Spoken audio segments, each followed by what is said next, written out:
Good evening from the Full Throttle Saloon here in Sturgis, South Dakota. Woo-hoo! 19 days and counting. Can you believe it? Nope, how about that? Somebody's had a little too much to drink now. Haven't had anything to drink. Haven't had enough to drink. That's the problem. Damn flies. They're plowing the fields out here. So let everybody know, we figured this out a year or so ago that the flies get bad. We haven't really had the flies bad till this last week. And what it is these flies that you have here are actually in the ground. Don't know nothing about that. But when they start plowing the fields out here, start cutting the grass, that's when all these flies come out. So there's like 1 million flies today. They had the food and stuff. I had to fight off the flies to keep them off the food. Well, even yesterday at the Indian dealership, there were flies all over the place. There was a guy over there with the fly swatter, and I'm like, it's kind of gross right by the hamburgers and the food. But I swat them away. Don't kill them right there by the cheese and the lettuce and tomatoes. Don't want to fly on your burger. Mm-mm. That wouldn't taste so good. No, well, you probably wouldn't notice. It's still just, I guess, protein, right? I already got a commercial. There you go, Neil, a commercial. I didn't copy for some reason. I don't know. So we got a few people on already. I see Billy Ray's on there, and Neil, and Janice, and Karen, and Brianna Richards. Hi, babe. How are you guys? He says, hope to meet you during the rally. They're from Kansas City. Not too far away from our daughter. It's down there in Wichita. Billy Ray says, BYOFS, bring your own fly swatter. That's right. Art's on. He says, hello, I'm Pating Nation. There you go. Captain Adventure says, afternoon, guys. And Ron Vinalski, B-I-S. Visnolski. I don't know. Sorry, I butchered up your name. He says, me too. Mike's on. He says, we're here. V-Rider's on. He says, hello, everybody. New tires and new rims on the trailer. 2 weeks to go till Sturgis. There you go. Rod King's on. How you doing, Rod King? He says, hello. Billy Ray says, bring your own fly swatter. I got it. I got it all by myself. I don't know why I did, but I did.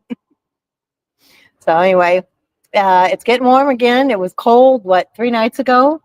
I don't know if it was Wednesday or Thursday. It was like 53 degrees. They said they even got a little bit of ice on some of the creeks out there in Spearfish. It got down into the 30s overnight. So I'm like, it was cold. It was a wet, rainy, cold day, but it was warm yesterday and warm today.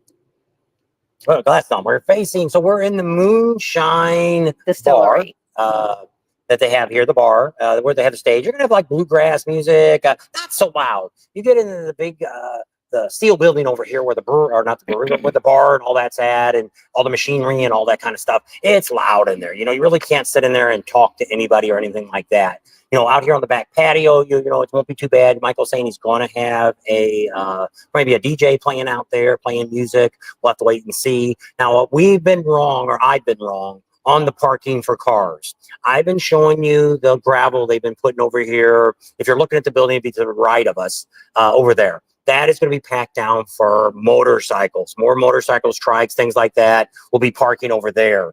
We're going to show you on the next video. We're going to drive down the road a little ways. There's a big spool in the middle of the road. You can't see it. So what's going to happen is when you're coming in, after you pass Bear Butte Mountain, you're going to start coming down. You're going to see the Full Throttle Saloon. You'll start looking for a rock road to the right. Michael says he's going to put some semis out there with signs on it that say car parking, truck parking, anything with 4 wheels, go back there.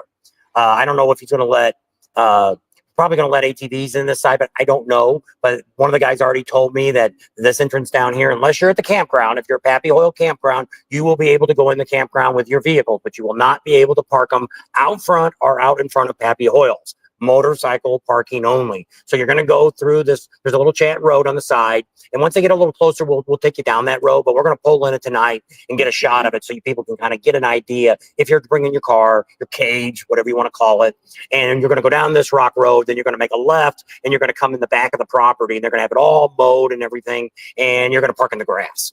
So Michael said, hopefully it ain't going to get muddy or rain or nasty where we won't be able to have cars out here. Yep. I'd have to take the bus. Get that ticket for the bus, and go down there and park at like the Thunderdome or in that parking lot where they have the bus at, and ride the bus out here. Then you don't have to worry about any of that. They'll drop you off right here in front. You walk right in. So there you go. That's our breaking news, and we'll be showing that a little later. We did ride through the day. We actually went through Spearfish Canyon, went across that new road. We're going to be putting that video out probably on Tuesday, so be looking for that. our full ride for Spearfish Mountain, or Spearfish Mountain. So there is a mountain there. Spearfish Canyon, and you'll be able to see all that. We're going to take you to all the waterfalls. We're going to show you how to get to the waterfalls. We're going to give you, if you've never been to Sturgis before, we're going to take you from the exit ramp here on Junction or LaSalle, and where you take a right, get on the highway. We took the highway there, made it easier for everybody to get there. You can weave around the back roads, you can take the frontage roads, but you got to watch. When we looked at the frontage road today, it actually said, coming back from Spearfish, the sign said road was closed. So I thought it was open. Remember when we came out Canyon Drive there? I was going to go straight and it said closed. So we turned around and got back on the highway. So it has been open.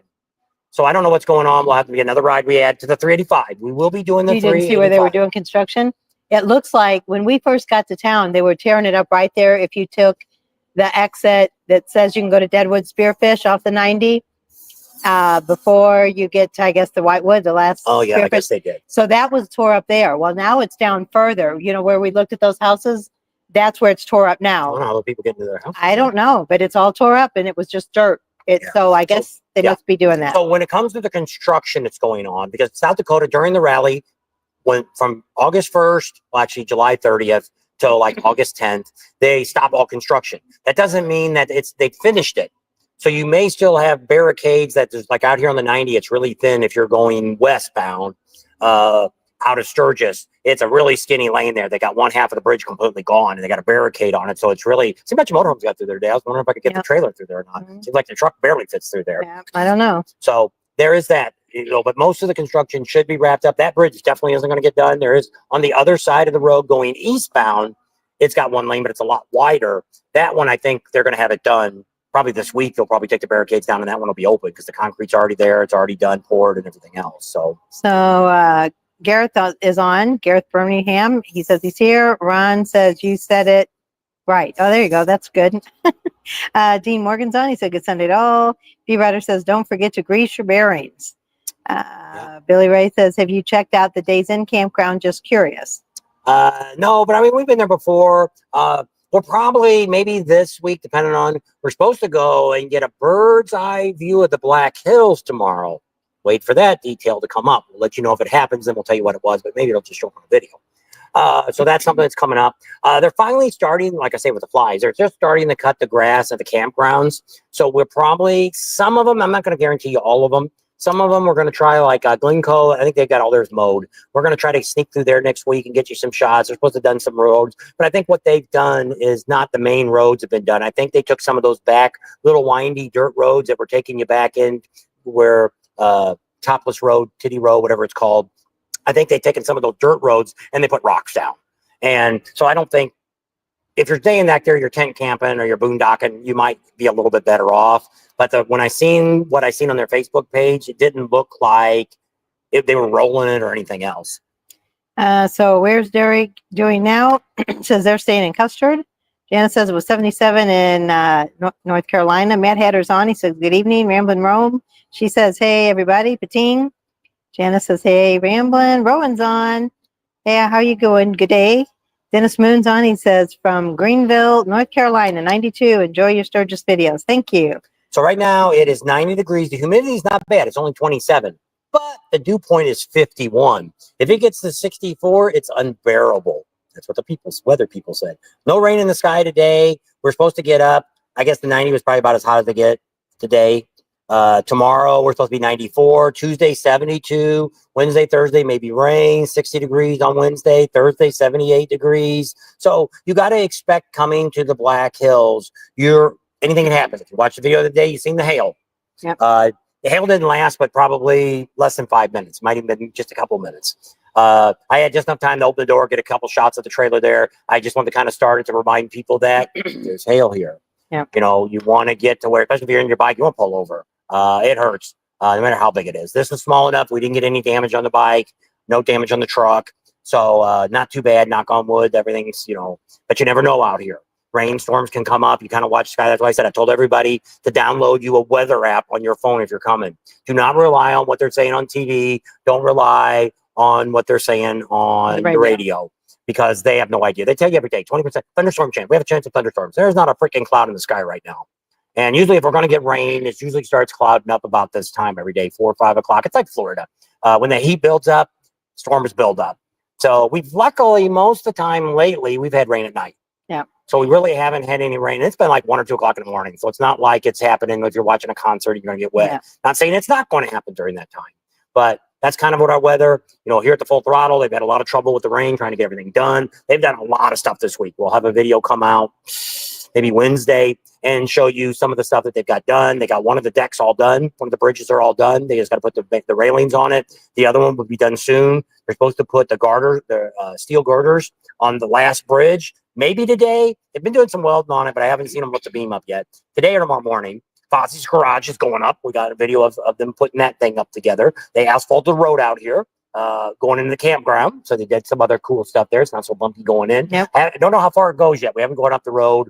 We haven't got authorization to make sure we can drive one. I don't want to get yelled at. Yep. Michael's running around crazy today. Every time he sees somebody, he's grabbing somebody and he's taking them off and he's talking to them, grabbing somebody else down. I think he's got all these little projects. I think his mind's going now 19 days. I got to get this done today, this done tomorrow, this done the next day to get everything done and ready to go for showtime. So they got the rest of the concrete coming in for the slab on Tuesday. And he told me that. So I'm pretty much going that. They finally smoothed all that out in front. They had a place that was all mud. They dug all that mud out and they filled rocks in it yesterday. They rolled it, and Michael, I guess they got the guy today come out there and put a little bit more gravel in one place. He didn't like the way it looked. So they leveled it up a little bit more. And I did notice under the second pavilion, it almost looks like it's peaked in the middle and it kind of slants down. Because when it rains now and rains inside this one, if the rain's blowing to the side, they have to get in and squeegee it out. So I think the one under the new one, it looks like it's beveled a little bit. It's a little bit, just a tiny bit taller in the middle, and then it goes down on each side. But Billy Ray's on. He said it was only 107 in Havasu today. That's not too holy bad. smokes, it's like a cold blade. Yep. And Don Reese says, "Hey, you too. Love you guys." Jana says that's scorching. No, that's pretty good for Lake Havasu area. Jeffrey Pope says, "Well, light won't be long now. I guess they're on their way out soon." Hello from Ruston. I don't have my glasses on. Virginia. That's what's Derek doing now. I got him, but I just don't have him on. You kept talking, and I didn't want to just sit there with him on. Long Pro says, any word on the bands at Glencoe? Still haven't heard. Nothing. Glencoe is like a ghost. What most people are telling me in Glencoe is it's usually the same bands every year play there. So guess that they're probably going to be the same ones. I cannot believe they haven't posted anything yet. 19 days away. I'm sure they've got something. I even asked Tony. Tony's the one that knows everything. Yeah, I think it was 2 he sent me. 2 that they were going to have that he knew. Best thing to do is to go to Glencoe's Facebook page. That's where they're going to post it at. If they have anything going on, that's where we get all our information from. So we've had people that are actually staying there. They called and they're not responding to them about bands. So I don't know what to tell you. Jasmine Kane is playing on the 2nd, August 2nd and the 5th, and Noise Pollution will play at Glencoe, but it only says Sturgis the 2nd and the 10th. So I don't know. We'll have to go from there and see. So Mad Hatter says, great information about the Spearfish Deadwood exit. Thanks, you're welcome. And they're talking to each other. Rob Green is on. Says, hey, you guys, good to see you. Made it back to New York, only 4,900 miles because we cheated and took the ferry across Lake Michigan. There you go. I think those were the guys that we saw that were traveling. Oh, yeah. And they were going to put like 10,000 miles on their bike. I think that's who that is. Chad Ness is on. How you doing, Chad? Are you going to come out this year? I know he lives over there on the other side of Sioux Falls. Salty Badger says, looking forward to Danger Dan's dirt ride from Nemo to Deadwood in the rain. That will make it interesting. Danger Dan. I don't know who that is. CVOST Rider. Hey guys, thank you for doing all those updates in the past several weeks. Really appreciate it. You guys must watch this for Sturgis 2025 happenings. No, we're actually here. Neil says, headed to the motel, be back in about 5 to 7 minutes. Davey Miller says, hey, Bob and Tam from Ireland. Are you guys coming? Yeah, 2 weeks and they'll be on the flight to Denver. Yep. So that's Davey Millar. Millar. So are you renting bikes from Midwest Cycles? Is that Davey? where you're getting them from? Somebody contacted me and said that's where they're getting the bikes from, but I didn't know if that's where you guys are getting, or if you're flying into like, where did they say they're flying into Colorado? Denver. So they might be renting bikes from there right now. So I talk to so many people, it's hard to keep track. Yeah. Somebody else said, I don't know if you guys know about it, is who's the racer down in Daytona? Billy Lane. Yeah, Billy Lane is going to be here. He's actually doing is it a prostate ride that he's doing? Was that the one you saw the Yeah, other it's day? coming out of the Iron Horse. We're going to try to get together and get a list of all the different. There's a lot. Excuse me. There's a lot of bike rides this year going on in the Black Hills. I wrote that Randy, and he said he found out about it, and it'll be up, I think, Monday on his website. For what? That ride. Oh, who's Randy? Oh, with the app. Because it looks like it's a free ride. So I think it's just an awareness ride. So you leave from the Iron Horse with Billy leading you with his bikes, and then you come back to the Iron Horse. So other than that, I don't know anything else about it. I think it's Monday. You know how they have breast awareness? Yeah. It's for prostate awareness, and it's just to have. Well, I thought they were going to raise money, but I guess it doesn't look like they are. Probably just to let you guys know that if you're of a certain age, that you should probably get checked and make sure you don't have prostate. So they're going to go on a ride, but on their page that they asked a lot of information. They wanted your name, your phone number, where you're from. I want to know what kind of bike you had, which I really don't know why they were asking about it. Because I started filling it out because I wanted to see what the price was, and then somebody else wrote back and said there was no price; it's free. So Billy did one on his Facebook page, and that somebody had sent it to me. And so he didn't really say anything more about that it was going on, but he didn't really even give the date, I don't think. So we'll be trying to get. I think it's Monday. Yeah, I think that's what he wrote. So the Iron Horse isn't here yet. They are open, but the people that actually run the back and the people that run the show isn't here yet. So the crew should be showing up sometime this week, because usually about 2 weeks before is when they get here to get everything ready back there. Pretty much most of the other bars are up and going. We were at Loud American last night. They got their side all done and they're ready to go. One Eye Jack's is all ready to go. The Knuckle is all ready to go. Buffalo Chip's still cutting grass. They've got the Adventure Bike Week that's going to be starting next week. So that'll be going on. I think it starts Thursday or Friday, goes through the weekend. So that'll be going on. We'll cover a little bit of that. We didn't make it to the 3-wheel rally this year. We just had so much going on. And a couple of days we were in the truck, and there's no place to park in Deadwood in a truck.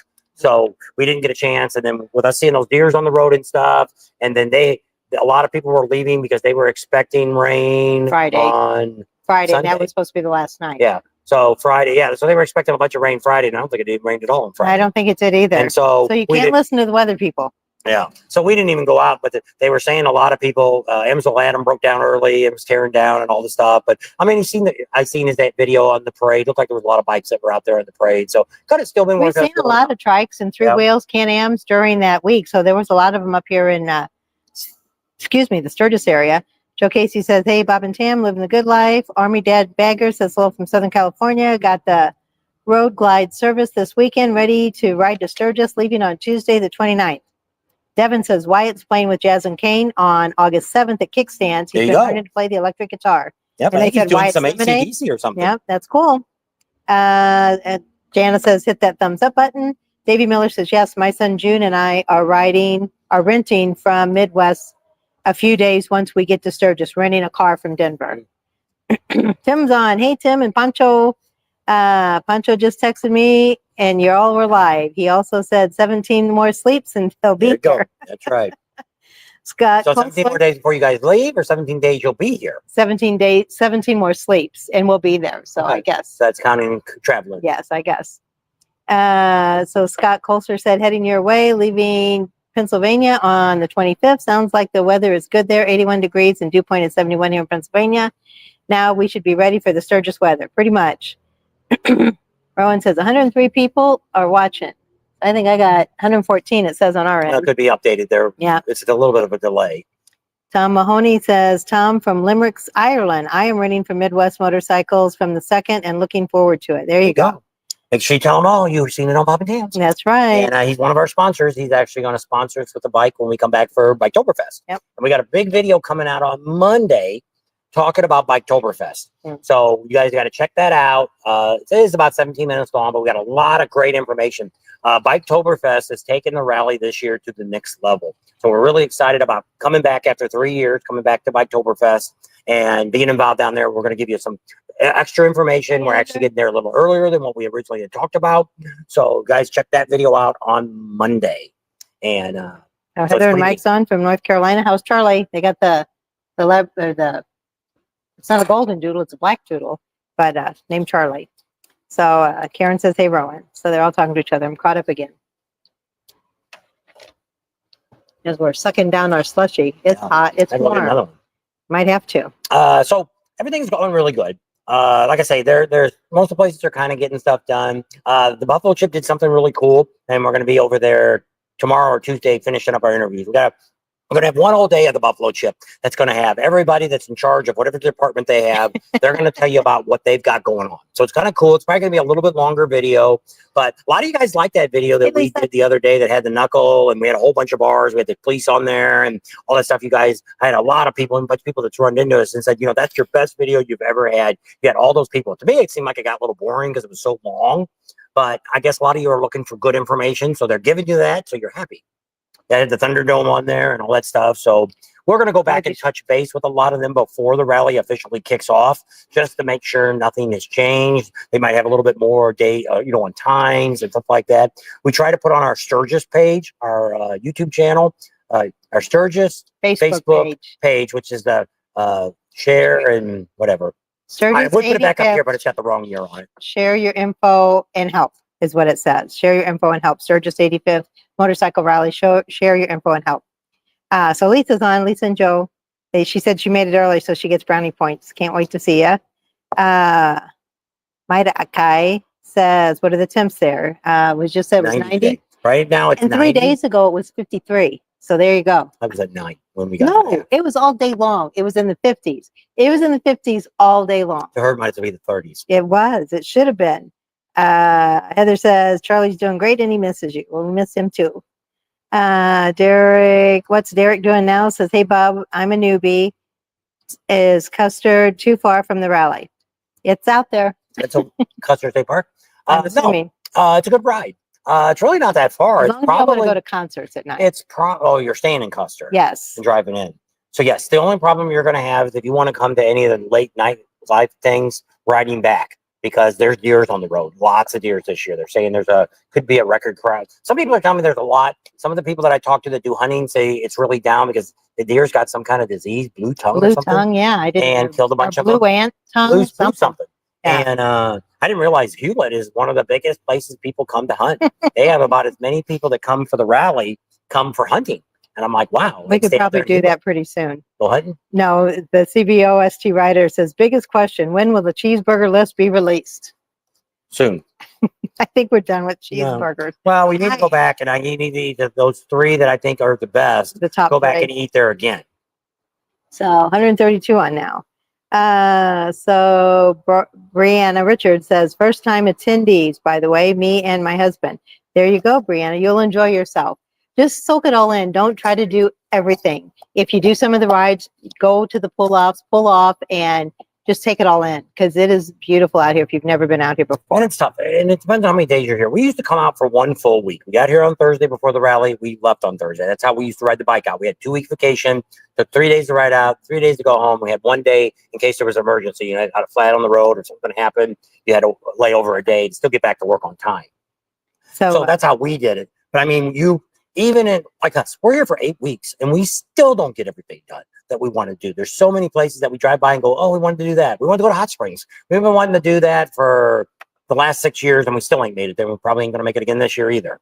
But I mean, there's just so much to do that you can't take it in. So that's why we do the videos we do. Go through all the videos, you watch them, you start putting down things that you might want to do. And then before you go, you sit down and say, okay, out of this list of 50 things, let's pick the top 10 that we want to do. Let's get those out of the way. And then we can go and do maybe some of the other extra things. Yeah. Because sometimes it's not. Pick like 3 things that you definitely want to do when you get here. Do those 3 things and then the rest will be gravy. You can kind of figure out what you want to do after that. And a lot of it is you've got to be smart, just like the rides. If you want to, just like Spearfish Canyon, that ride's coming out probably Tuesday, the video to show you that one. But I mean, they say it's the #1 ride anywhere. It isn't the #1 ride. It's a very scenic, nice ride. And I think the reason they say it's the best ride here is because other than most people didn't know about Von Knocker Road.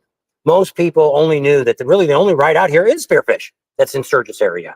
There really isn't another ride around here that compares to that. Now, Von Knocker Road, I would say is a hell of a lot better ride for a challenging ride than what Spearfish is. Spearfish is just a lot of nice curves. They got boulders that fall off the wall, off the thing there. They got a nice, creek running along, the waterfalls. I love Spearfish Canyon. But I wouldn't go out there just for the ride. I just wouldn't go out there for the ride and that's it. But now when we show you this video, that's how we normally do Spearfish Canyon. We're going to go down to the 3 waterfalls. We're going to pull over and see some of the places, the pullouts, and check out the water. You can climb. At the end of this video, we actually go down into the water. It's nice and cool. It's refreshing. It's even like on a hot day, you can sit down there on one of the rocks, and it's just the coolness. Put your feet in the water. When you get down to the waterfall, when you get down to the big waterfall, it's like 10 or 15 degrees cooler down there. Well, we did Spearfish Canyon from start to finish, from the beginning where you turn off Colorado all the way to Cheyenne Crossing, is only 12.5 miles. So it doesn't seem that long, but there's so many things to do along the way.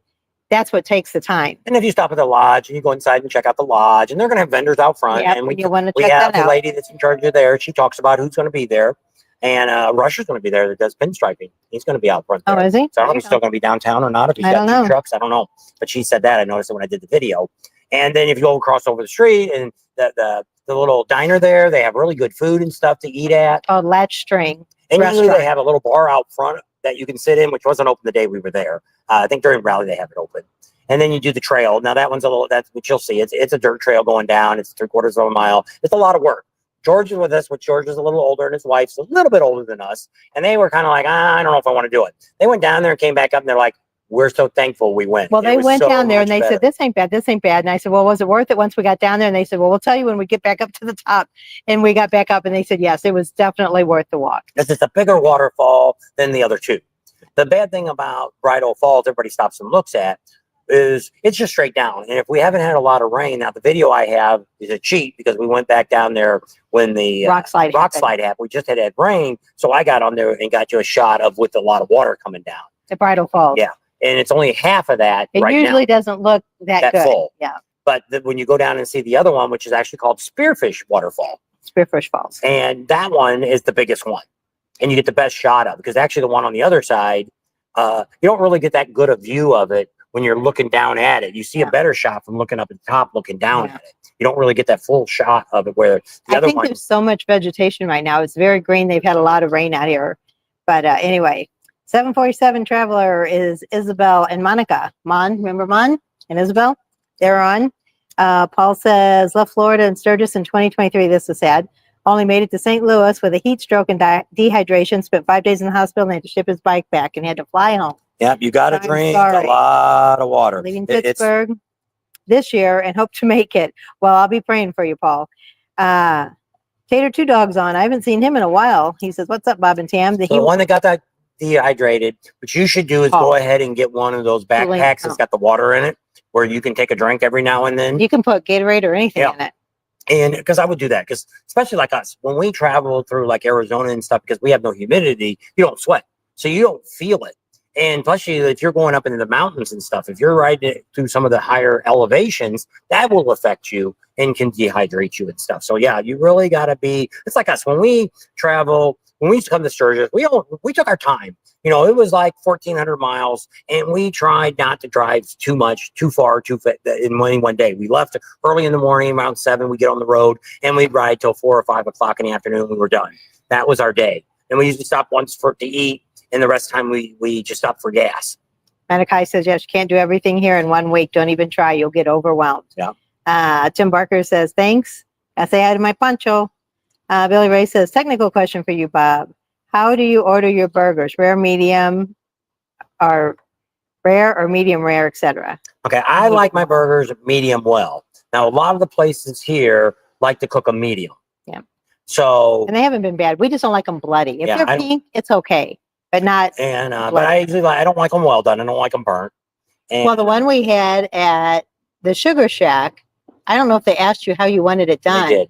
But it was really juicy, and it was not pink at all. I think what ends up happening, because I've talked to some people that actually cook, and I've been bad about this too, that you take the spatula and you push down on the burger. Well, you're pushing all the grease out of it. So I think that's the key, is not to do that. You flip it, you flip it, and you don't overcook it. I don't know, but they've all been pretty good. And here at the Full Throttle, they are taking it to the next level for food.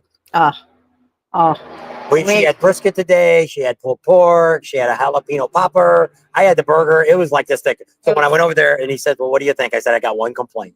He says, "What's the complaint?" I said, "It's so fat I couldn't get it in my mouth with the bun on it." It was probably the He says, burger "Out of all the complaints, I guess that's not a bad complaint." that it was at least an inch, maybe inch and a half, inch and a quarter thick. And then you got the bun, and it's just like crazy. But I mean, they're using real wood here, so they're cooking it, and I like that taste. So they're in the top. They're not in the top 3, but they're really close. They've had You might have a tie. they for sure. keep experimenting here with the burgers. It seemed like maybe the first one could have been the 3, maybe even a 2 that they made, but they've been kind of going back, trying things. Today, the whatever it is, brisket and the pulled pork kind of had the same spice in it. It had the kind of like the same little tang in it, which I don't know what they're using. It was really good. And but it was just he gave me the ends. Oh, it was like burnt ends, kind of like. Oh, it was very good. So Lisa said, "Good job, Paul. You'll have to stop. Drink one for me. Let's roll. My poor husband. We ride, and you won't have time to get off the bikes." Well, I missed you. I thought Lisa said you wanted to go get the burgers with us too. Did I? I don't know. So we ran into Michael today because I was over at the grill, and he goes, "Did you eat a burger yet? Did you eat a burger yet?" I just told him yes, because I was waiting. She wanted brisket, so I was just waiting to get it all at one time. So they always want me to try whatever they're cooking. We get all the stuff that they have because they want our honest opinion of what we think about the food. Right now, for barbecue, now for smoked meat, let's just leave it at smoked meat. Okay. They are one of the best smoked meats in this area. Here at Full Throttle. Even, like JR's, it's got a really good taste too. We like JR's, but I mean, they're doing really, really good job here. I'm hoping with the masses that's going to come during the rally that they'll be able to keep up. If you get here early, not today. I mean, they're only doing this on Sundays right now. Yeah. So when rally starts, you might want to get over here early in the afternoon before everybody gets crowded and see if you can get in and get some of the smoked meat and stuff. We're told you're supposed to be able to get down to one side of the barbecue area and be able to buy it, to where Michael last night, if you were watching his Facebook page, he said now the general admission is going to be able to go down both sides, on the sides, and walk up and down it.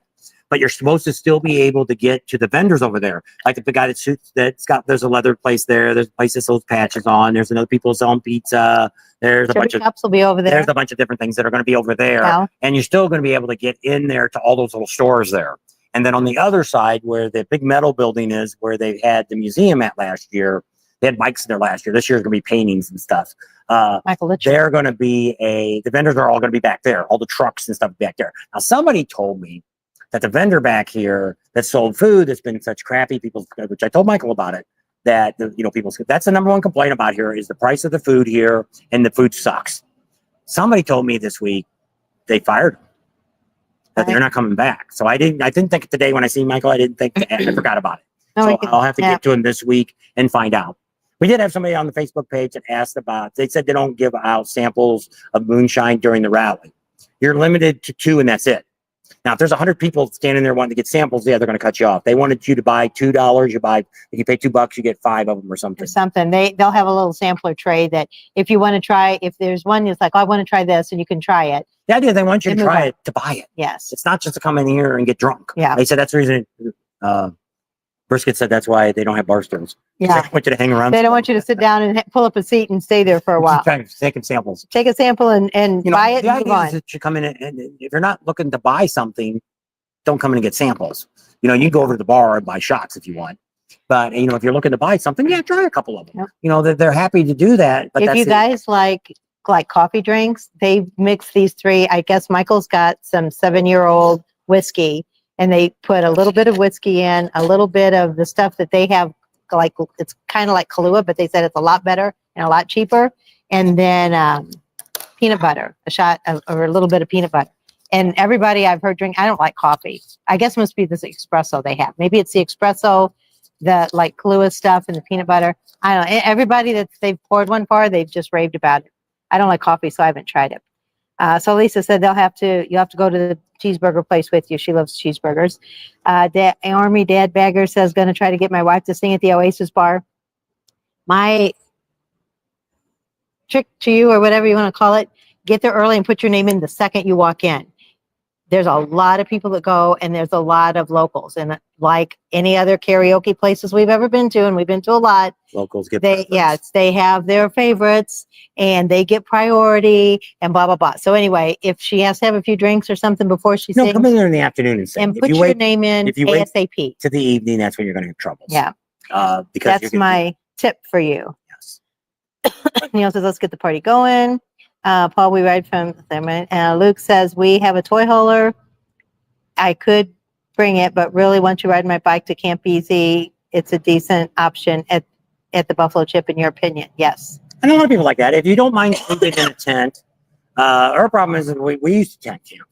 She won't do camping anymore. And we've tried Camp Easy Ride. We've done it over in Leesburg, and it's okay.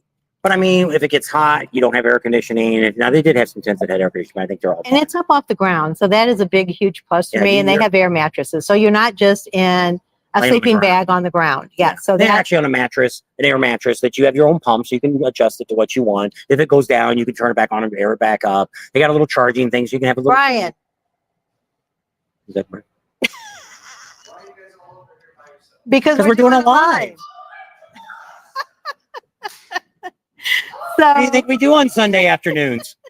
You think we're over here whistling Dixie or hiding? Malachi says, you got to come on this side. We can't see you on Spearfish this is my side. favorite. Yeah. Yeah. You come over here. Let people see you. I don't know that we actually have people here that enjoy us that we're here. I haven't seen you. It was so funny. What's in here? No, we don't. Tell everybody who you are. I just love you. Please tell them your name. First name. Baggers Live, Brian and Don. There you go. There you go. You just got in town. You got in town yesterday, didn't you? Yep. Yeah. And they're staying at the same place where they said they wouldn't. Yeah, you said you hated that place, and now you're back again.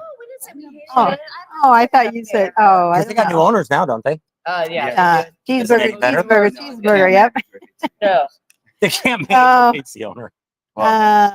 Can't Rowan says, I intended looking at the concert first and tourist type rides later. License problems, whatever you ride, learn right.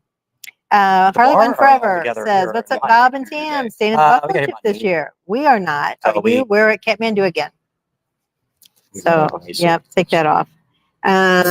Harley Frank says, good evening, guys. Lisa says, hey, Rod, you guys not so cool. heard you're not going to Sturgis. How is everything? Oh, yeah. Rod's not going to Sturgis. We're here. Skippy's on. Hey, Skippy. Tam, do you know Full Throttle Spoon is still hiring? Work here. I would call. Yeah. If you guys are going to come out, or if you know somebody wants to come out, I would go ahead and call, because I would think they probably are still. They're always looking for help. They'll find a place for you to do something. Skippy says, hi, Neil. They're saying hi to Skippy. Everybody hit that thumbs up and ring the bell. We've got something out of Bob and Tam's video. Paul says, thanks, Annabelle. I've got to figure it out this time. That's right. 135 people, they say. Bud King says, just busy with life. Hopefully make it out there again soon. Heading to Dragon's Tail this year. Did you get your truck back? I know you were supposed to get it painted. Mike, I think Neil is in Mitchell right now. He's at a hotel. He should be in Sturgis tomorrow. Dean Morgan says, sounds like that skyline ride was awesome scenery. Yes, it is up there on top. It's awesome here. And it's probably not like the one that's out there in the Blue Ridge Mountains, but it's very nice. That's what Neil said, in a hotel in Mitchell. You guys should try riding Australia. It's awesome. Maybe one day, Rowan, that would be nice. Paul says, thanks, Sam. Look forward to meeting you guys. Look forward to meeting you too, Paul. Mike says, I thought you guys were at your, yeah. I think he was. Good job, Paul. Have to stop, drink, and once in a while say, let's roll. My poor husband rides, and we'll have to do some time off the bikes. Yeah, Joe's not as big as a diehard rider as Lisa is. 747 Travel. We'll miss Sturgis this year, but we'll be back next year. There you go, Mon and Isabel. We'll see you then. I'm making caramel corn for my wife. Ooh, that sounds good. I love caramel corn. Neil says, Tam, is Brett at the campground or at the ranch? This morning he was at the campground, so I'm assuming he's still there. HDG fan says, Neil DeWitt, are you in Mitchell? Have you visited the Corn Palace yet? Billy Ray says, you're making me hungry. Sending Neil the commercials. Yep, I've had a couple on since here. Mike says I'm back on. Lisa says Rod Tail is so great. You have great time going to start. Oh, the tail is great. Yeah, we've never gotten to ride that yet. So anyway, we'll try to figure that out. Rod King sounds like it's a plan. At least I'm planning for the 90th, most definitely. Jimmy O's on. Not a good combination. Good stinks, and is it expensive? Is that not drinking, I guess, and getting hot and dehydrated? A lot of flies. Don't forget about the flies out here. Bring your fly swatter and bug spray. Arizona Rider says 21 days, 13 hours, 25 minutes, and 35 seconds. Now it's probably only 22 minutes. Arizona Rider. Me too. I guess not spend enough money on YouTube. 90th, Rod. That's planning begins. I'm in. Beggars and Coffee's on. He says, I remember paying $16 for a corn dog and fries at Full Throttle Saloon. And they're supposed to have better prices this year, so we'll see. But the smokehouse, all the food that we've been talking about is going to be all the way in the back. If you're walking in and looking at the stage, it'll be to the left of the stage. The smokehouse is over there. Rowan says, thinking of starting a whiskey distillery in Tasmania once I move. There you go. That'd be cool. I've helped 2 people on the road already. There you go. Neil's got a big heart. He will stop and help anybody. Malachi says, my experience there, food seems to be different from pre-rally to rally. In the restaurants, it is. They do the rally menus, and it does change a little bit. And then the service is a little different too, because it's not the locals work, and they'll hire other people that are coming in for the rally. So it does make a difference, pre-rally and rally, the food and the experiences. Malachi says, in my experience, the food seems to be different. Okay, that's what I just read. Sorry. My Weather Channel says it's going to be raining and nasty tomorrow in Rapid City. I don't know. I'd have to look, but are you looking at the radar? Because that's usually what we go by. Rod King says, got to run, everybody. Stay safe. See you soon. Bill's on and says, Pating.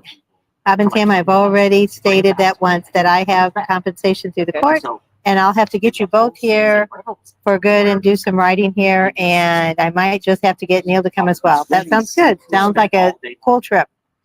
Michael Graham says, I live here in the hills. You guys should check out the Boko Ramen in Rapid. It's the best restaurant up here. So is that like a Japanese or Chinese restaurant? We usually don't do a whole lot of Asian food, totally. I guess is what you call it. But I don't know. We'd have to try it out. And Dennis says 125 on and only 47 thumbs up. So give us a thumbs up if you're on. Skippy says, okay, everyone, please hit the thumbs up. And Arizona Rider says, YouTube only lets me leave one thumb, and it's like being handicapped on the internet. I know, that's right. They do. They only let you hit it once. And I don't know why. But anyway, one's better than none. So if everybody gives one, then that's 130 that we'll have. So pretty close. We were in 13 before, and we're in 17 now. Does anybody else have any other questions while he's over here talking to somebody else? Sorry. That's okay. It's Roman made from local products, like Roman noodles, Ramen, Ramen. Yeah. I'm not sure. I'll have to look that up and see what kind of food that is. Doug Kramer's on. Dr. K. Always good information. Thank you, Bob and Tam. You're welcome, Doug. They're talking to Neil and Rowan are talking to each other. So is everybody counting right now? There's only 19 more days left until the Sturgis Motorcycle Rally starts. Pre-rally, there's probably only 15 days, 14 days until pre-rally, because that'll be the weekend before. So that'll be, I think it's July 27th. So, let me see. You said that The 26th is the pre-rally. So go back 1, 2, 3, 4, 5, 6, 7. So 7 days. So 7 minus 119 or 19 is 12 days. So 12 days of pre-rally. 110. There you go. 12 days. Yep. Thumbs up, everybody. Where are you staying again? We're at Kathmandu. We start riding in 11 days. There you go. And then you guys will be here. How long are you guys going to be out here for? I didn't know if you were going to come out. We're going to be here the whole 7 days and then drive back. Is I think you were trying to come out in 3 or 4 days. That's a long way from all the way down there and probably less than half of Florida. What if Fort we all Myers. Walk out here and we see them. Fort Myers. Pronounced It was ramen. God's Okay. Well, we didn't know what. I don't know, ramen. I was looking, I didn't even see your bike. That truck's. Dennis says Wyatt's opens the 26th through the 11-ish, 11 to 5-ish. Come on. Harley Frank says, I'm pretty sure I'll be there along. I'm writing out. I'll be praying for you, Harley Frank. I was just talking to George today and he said you were on your way out. So that'll be pretty cool. Russell Keaton says, enjoy seeing you guys last night at the Loud America. There was Russell. Hey, Russell, how you doing? Yeah, we ended up going to, there's a guy running for governor for the state of South Dakota. So we went to see what that guy had to say. And so we had some pretty good points. I hope he can make some of the things happen. It's like that anywhere. It's very hard if you don't have the backing. Just like people say Bob should run for mayor of Sturgis. Well, he could come in and be mayor and have all these plans, but if you don't have the council to back you, you're not going to get anything done. And that's the same thing, president, governor. You know, if you don't have the backing and the people in legislation to back you up and to support what you're saying to get things passed, then you don't get nothing done. So Beth says, Neil, no messages at all. Yep, Neil's in Mitchell right now. I thought he was going to be here today, but I misread it or misunderstood Bob, one of the two. To be great to have experiences, promote Australia riding, you'll love it. Tasmania and the East Coast and Great Divide Binding Range. Neil, it's literally the best in the world, as New Zealand is too. So is New Zealand part of Australia? Because I know I've met some people and I thought they were from Australia and they're like, no, we're from New Zealand. So I don't know if that's like a big separation or I don't know. I'm usually pretty good with my geography, but right now I don't know. We'll be out there for 10 nights. There you go. That's a long time. I'm glad. We're going 2 nights. To do 2 nights on the road, we should make it there on the 6th. Like car traffic. That's why I said last year with the Side by sides. Last year was the most car. Okay, sorry. I got Lisa's and Arizona Riders mixed up. So Lisa said that we had it for 10 nights, so stay and be in touch with you on those dates, staying at the lodge. That's right. I remember that. And Arizona Rider says we're riding out of Wickenburg, Arizona on the 4th, going to do 2 nights on the road and should make it there by the 6th. There you go, Arizona Rider. So you're down a little further into Arizona than we are. Donald Reed says, how bad are the flies? Do you see me keep doing my arm here? Flies are bad. There's a lot of flies. It's when they call them rally flies because about the time the rally starts is when they start mowing the fields. And these are the flies that are in the ground for whatever reason. Never heard of that thing before, but that's what they call it. And once they mow the fields, all the flies come out. So there's a ton of flies right now. So bring your bug spray, bring your fly swatter. They're getting bad. Harley Frank, I'm riding alone. I've made 2 states and about 70 miles into South Dakota.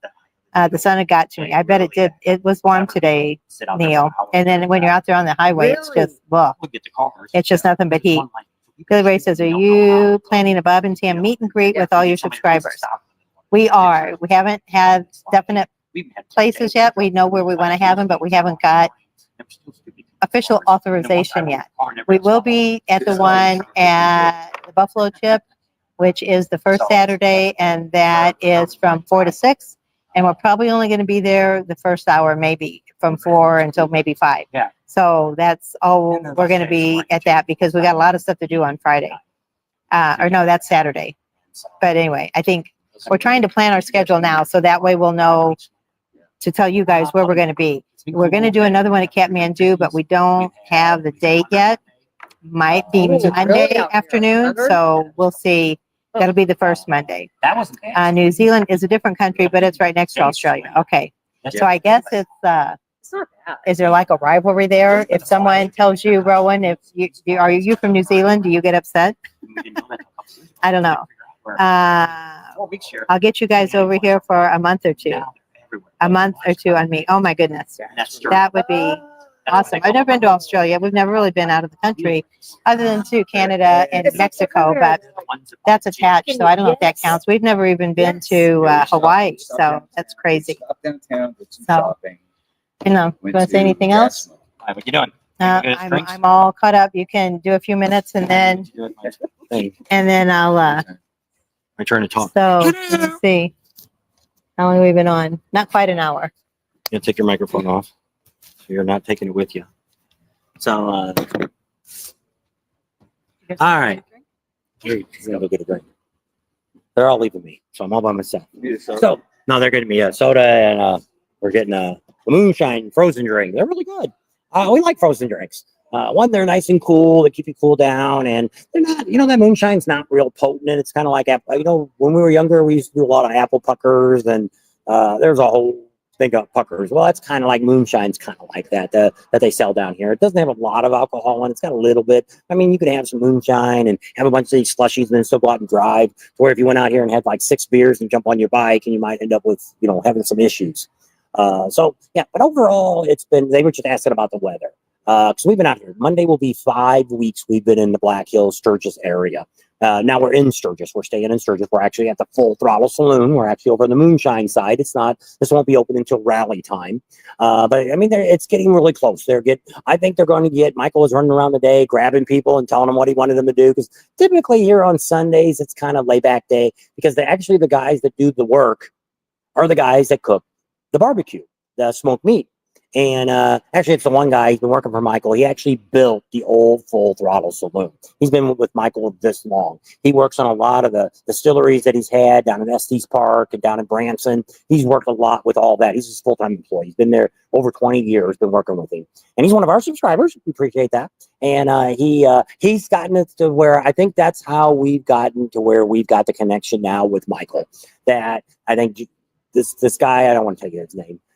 He's been on the channel. I think I announced him the other day. We did the live last week, said who he was, but he's just been really good. And I have full access to anywhere I want to go. I get to walk back there in the construction zone. They were welding today, and I walked around the welding, and I'm not looking up at it, but I mean, they're arc welding. They're working on that last bridge, trying to get ready to put the I-beams in and get that all ready to go so they can start putting the planks on that. But I mean, it's really getting close here. It's really starting to get excited now. This 19, we're probably going to be out here at least every other day, catching up on what they're doing because they're getting so close here to having this done.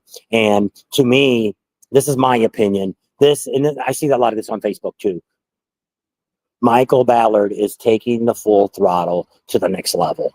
This is going to be, he's giving, especially this year, he's giving the Buffalo Chip a real run for the money. My opinion is, from what I'm seeing on Facebook and stuff, I think he's got a better lineup here of concerts than what the Buffalo Chip has. Now, the Buffalo Chip does have a lot of things. They got 12 bike shows going to go on. They end up going to have 13. They're going to have a showcase one down at the lagoon down there, whatever it's called. I forget what the name of it is. They have names, and that's that. They're going to have something special there. They got a lot of cool stuff. Like I said, we're going to be doing a video with them, finishing it up either tomorrow or Tuesday, and then I got to edit that probably Thursday or Friday. That whole Buffalo Shop video is going to come out and show you all this stuff the Buffalo Chips guy planned for this year. So they got some really cool stuff. They got a guy that's going to bust through a whole bunch of rings of fire. And but also over there at the Thunderdome, they got a guy on the first Saturday, I think it's 7 o'clock at night, if I'm not mistaken, that he's going to trying to break a world record for a jump. And that's free to see. That's going to be right out there in the front. So you can go over there and see that there, which I said, there's so much, yes, it's going to cost you to see the name acts here. No more get here before 6 o'clock and get in free. That is gone history. Never going to see that again. Right now, if you get back in there to see the big concerts, you're going to have to pay at least for a general admission, unless you're at Pappy Oil Campground or you're staying at the Full Throttle at their cabins. There, your wristband is your free entrance to general admission only. General admission is that big slab of concrete that they're pouring. And what he's done is he's raised it up probably 3 or 4 feet up. And so you can look over everybody's head when you're standing up. I just set a bunch of tables and chairs out there. So I think they're going to give you some area there in the general admission. You may get to sit. So that's kind of cool. So we'll see how that goes. I just seen it today. I didn't ask any questions why they were sitting there. They might be just there because they're moving them somewhere else. But there was some metal tables and some chairs and stuff sitting up out there. They weren't stacked up. They're not sitting in display yet. But they still got to build a bar and stuff out there. They're going to have their own private bar and stuff. If you go back into, they have a couple of VIP areas. They have one VIP area, which is on the left side of the stage. If you're looking at it, you get the free food, which is the barbecue, which is the smoked meat, all that stuff that I've been eating. It's going to be there. It's free alcohol to drink. your own bartender and everything, but you're on the side of the stage. I have no idea what that costs. Go on the website, check that out. If you're interested in that, get those tickets. If you want, we were just talking to somebody just now. The people who were just here. They said that they think they're going to do it because his wife's really a big fan of Hank Jr. And they're going to eat there on that side. I don't know if that's the main way they're going to get on and off the stage, if they're going to get off the other side. But that's the closest you're probably going to get to them. But you also have the VIP area that was right down front. So you can bring chairs, but I don't know if you're in the VIP area when people are standing like that. I don't think you're going to find a place. You're not going to be able to set your chair up because usually that's standing room only. And just like at the Full Throttle, the Buffalo Chip, all that, when you're down front, it's breathing room only if you get that much. So look at that if you're interested in that. The bridges are going to be good sites. You know, the general admission is general admission. You're going to be able to see it. They're going to have a bunch of, I think he said he's going to have a big digital screen behind the stage, behind the artist. And then, of course, on the sides, he's going to have it where the speakers and stuff, he's going to have a screen too. So you'll be able to see it from back there. But really, the good seats are going to be the bridges. Are probably going to be your best seats. Because if you get there early, put your chairs up there because he's allowing you to bring folding chairs, not metal folding, but the camping chairs. Put them on your back or get one from a camping store or get one from a hiking store is the best ones because they're the little ones. You put them in your side bags on your bike and they put it up here. Some of them are just little triangles. Some's got a little back on them. We had some at home. We didn't bring them. We'll probably pick up some more. But yeah, probably that's what we're going to end up on, probably at the bridge to sit. Because we definitely want to see Hank Jr. That's really the one we're after more than anything else. But Sturgis supposed to have a really good show. I want to be here to film them setting up. We can't film music to start with. I'm not a big Disturbed fan. They do have that one song that's kind of cool. But other than that, I'm not really a fan. But I really would like to see the pyros and all the stuff. If he brings in 4 semi-loads of stuff, that's not even counting speakers. That's just the other stuff. So I'd really like to see all that being set up. That'd be kind of cool. Maybe put a time lapse on it. You guys can see it after the rally. Because those are things that it'd be hard for you guys to see. Because I don't think they're going to let anybody in the general admission, in the bridges, or anything in that till before the concert start, which we'll have to talk to Michael and find out what that's all going to be. But the parking is going to be for the cars, the trucks, things that have 4 wheels are all going to have to park out on the grass. So you're not going to come in the main entrance. You have to come in before that. If you're coming from Sturgis, it'll be a road on the right before you come in. We'll show you that before we leave, not on this video, but on a video that we do towards later in the week. Maybe Wednesday or Tuesday. I don't know what day I'm going to shoot it up. Did you bring my soda? Oh, did you say soda too? Yeah. Oh, sorry, no. Oh, sorry. I didn't. He bought, she bought, and I just said a drink. Can you get him a soda, hon? Road soda. Oh, Just a Pepsi. I got in trouble with road sodas one Pepsi. time. Yeah, just Pepsi. Regular, no It diet. was so funny. So we were somewhere and they were like, "Oh, we want a road soda." They're like, "What? You don't know what a road soda is?" All right. So you want us to get refill? Got another watermelon strawberry slushy here. And they're not very potent. And strawberry lemonade is what they said it was. told me I don't know. they were watermelon strawberries. And I asked the other day, so I don't know. Whatever it is, it's pretty good. Arizona writer says they like Full Throttle better. Miss the old one. It seems like every year it gets closer to what it used to be. Yep. And I think that's what he's done this year. I'm like that too. I love the old one better. But I mean, this Hey, one Sandy. is starting to get to that next level. And Hi, Beth. especially with the concerts and stuff. And he's got new help coming in to help too. And if they get rid of the food person here and they get better food, you know, At a more reasonable price. Yeah. Because they said they really weren't going to raise it, did they? that's what he said. Joe said he wanted to sell hamburgers around 12 to 15 bucks for a hamburger and a side. That one that I said was this thick. Yeah, I said it was too damn thick. But, you know, well, yeah, we'll have to wait and see how it all turns out. But I mean, the hardest part's going to be for them to have this high quality of food able to keep it through the rally. Yeah. Because so he's been kind of going back and forth thinking that maybe he's only going to have a limited, maybe like at dinner time, you'll have brisket and stuff like that. And maybe during the day, more like hamburgers and brats and maybe the pulled pork and maybe more of a limited one. And then at dinner time, bring out the briskets and stuff like that. Because it just, it takes so long to cook all that stuff, the brisket especially. Yeah, because Brisket is the guy that actually cooks the brisket. That's what his nickname is. Scott's his name. But he says that he starts it like Saturday morning and then they serve it Sunday afternoon. So that's how long it cooks. To be right. There you go. So pretty exciting, pretty cool. We had a great crowd here today. We probably had close to 200 people. Oh, did you tell them what else we got to see and film? What did I forget to film? Oh, we had a dragster bike out here today that did a run for us all, for everybody that was at the Full Throttle today. And I got it filmed, got to talk to the guy, and they don't live very far away. They live in Gillette. Hmm. And I said, would you like, 'cause they really wanted an audience out here to watch. And we didn't really get a lot of many people come out. And I said, well, if you want to come back during the rally, let me know. I'll try to get a hold of Michael, give them their phone number and say, maybe they could set something up and Michael could advertise it and say, hey, we're going to have a stunt. This thing ran on. Jet fuel? No, it wasn't alcohol. I can't think what it was called now.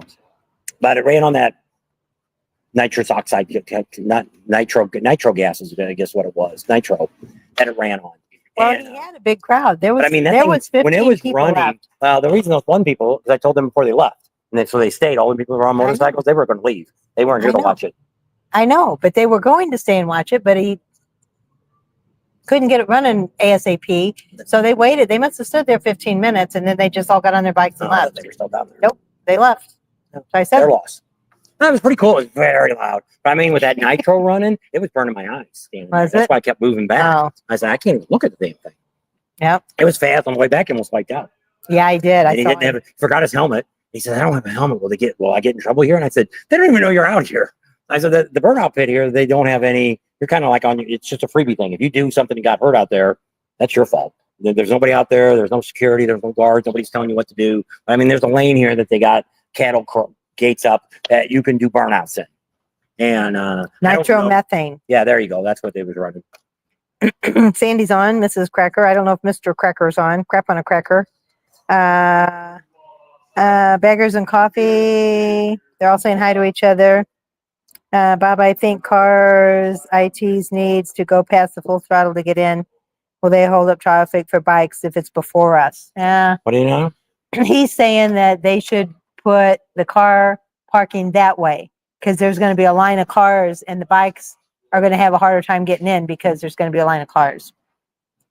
No, because once you turn onto this gravel road, it's long to get back to. We just looked from the road. I didn't realize what it was. Is if you guys remember a long time ago when Michael first bought this property, he had a dirt track up there. And they had before the rally came, a weekend before or something, they had motocross or something going on out there. Well, just past that little track, it kind of looks like a hole now that was like maybe a pond today. Just past that is this little this rock road. Well, this rock road probably goes, I don't know, quarter of a mile or more straight. And then you got to make a left, 90-degree left. And then you go all the way down towards the back of the property. And that's where they're going to park at. And he's supposed to have shuttles and stuff that's going to bring people. Like if you've got a ticket that's for VIP, they're going to take you to the VIP area and drop you off. If you've got tickets for the bridges, they're going to take you to the bridges and drop you off. If you're just coming to look, I don't know where they're going to drop you off at. But that's how cars, cages, trucks, might even be side. I don't know what all they're going to, because on the nights of Disturb and Hank Jr., we're going to have thousands and thousands and thousands of motorcycles sitting out here.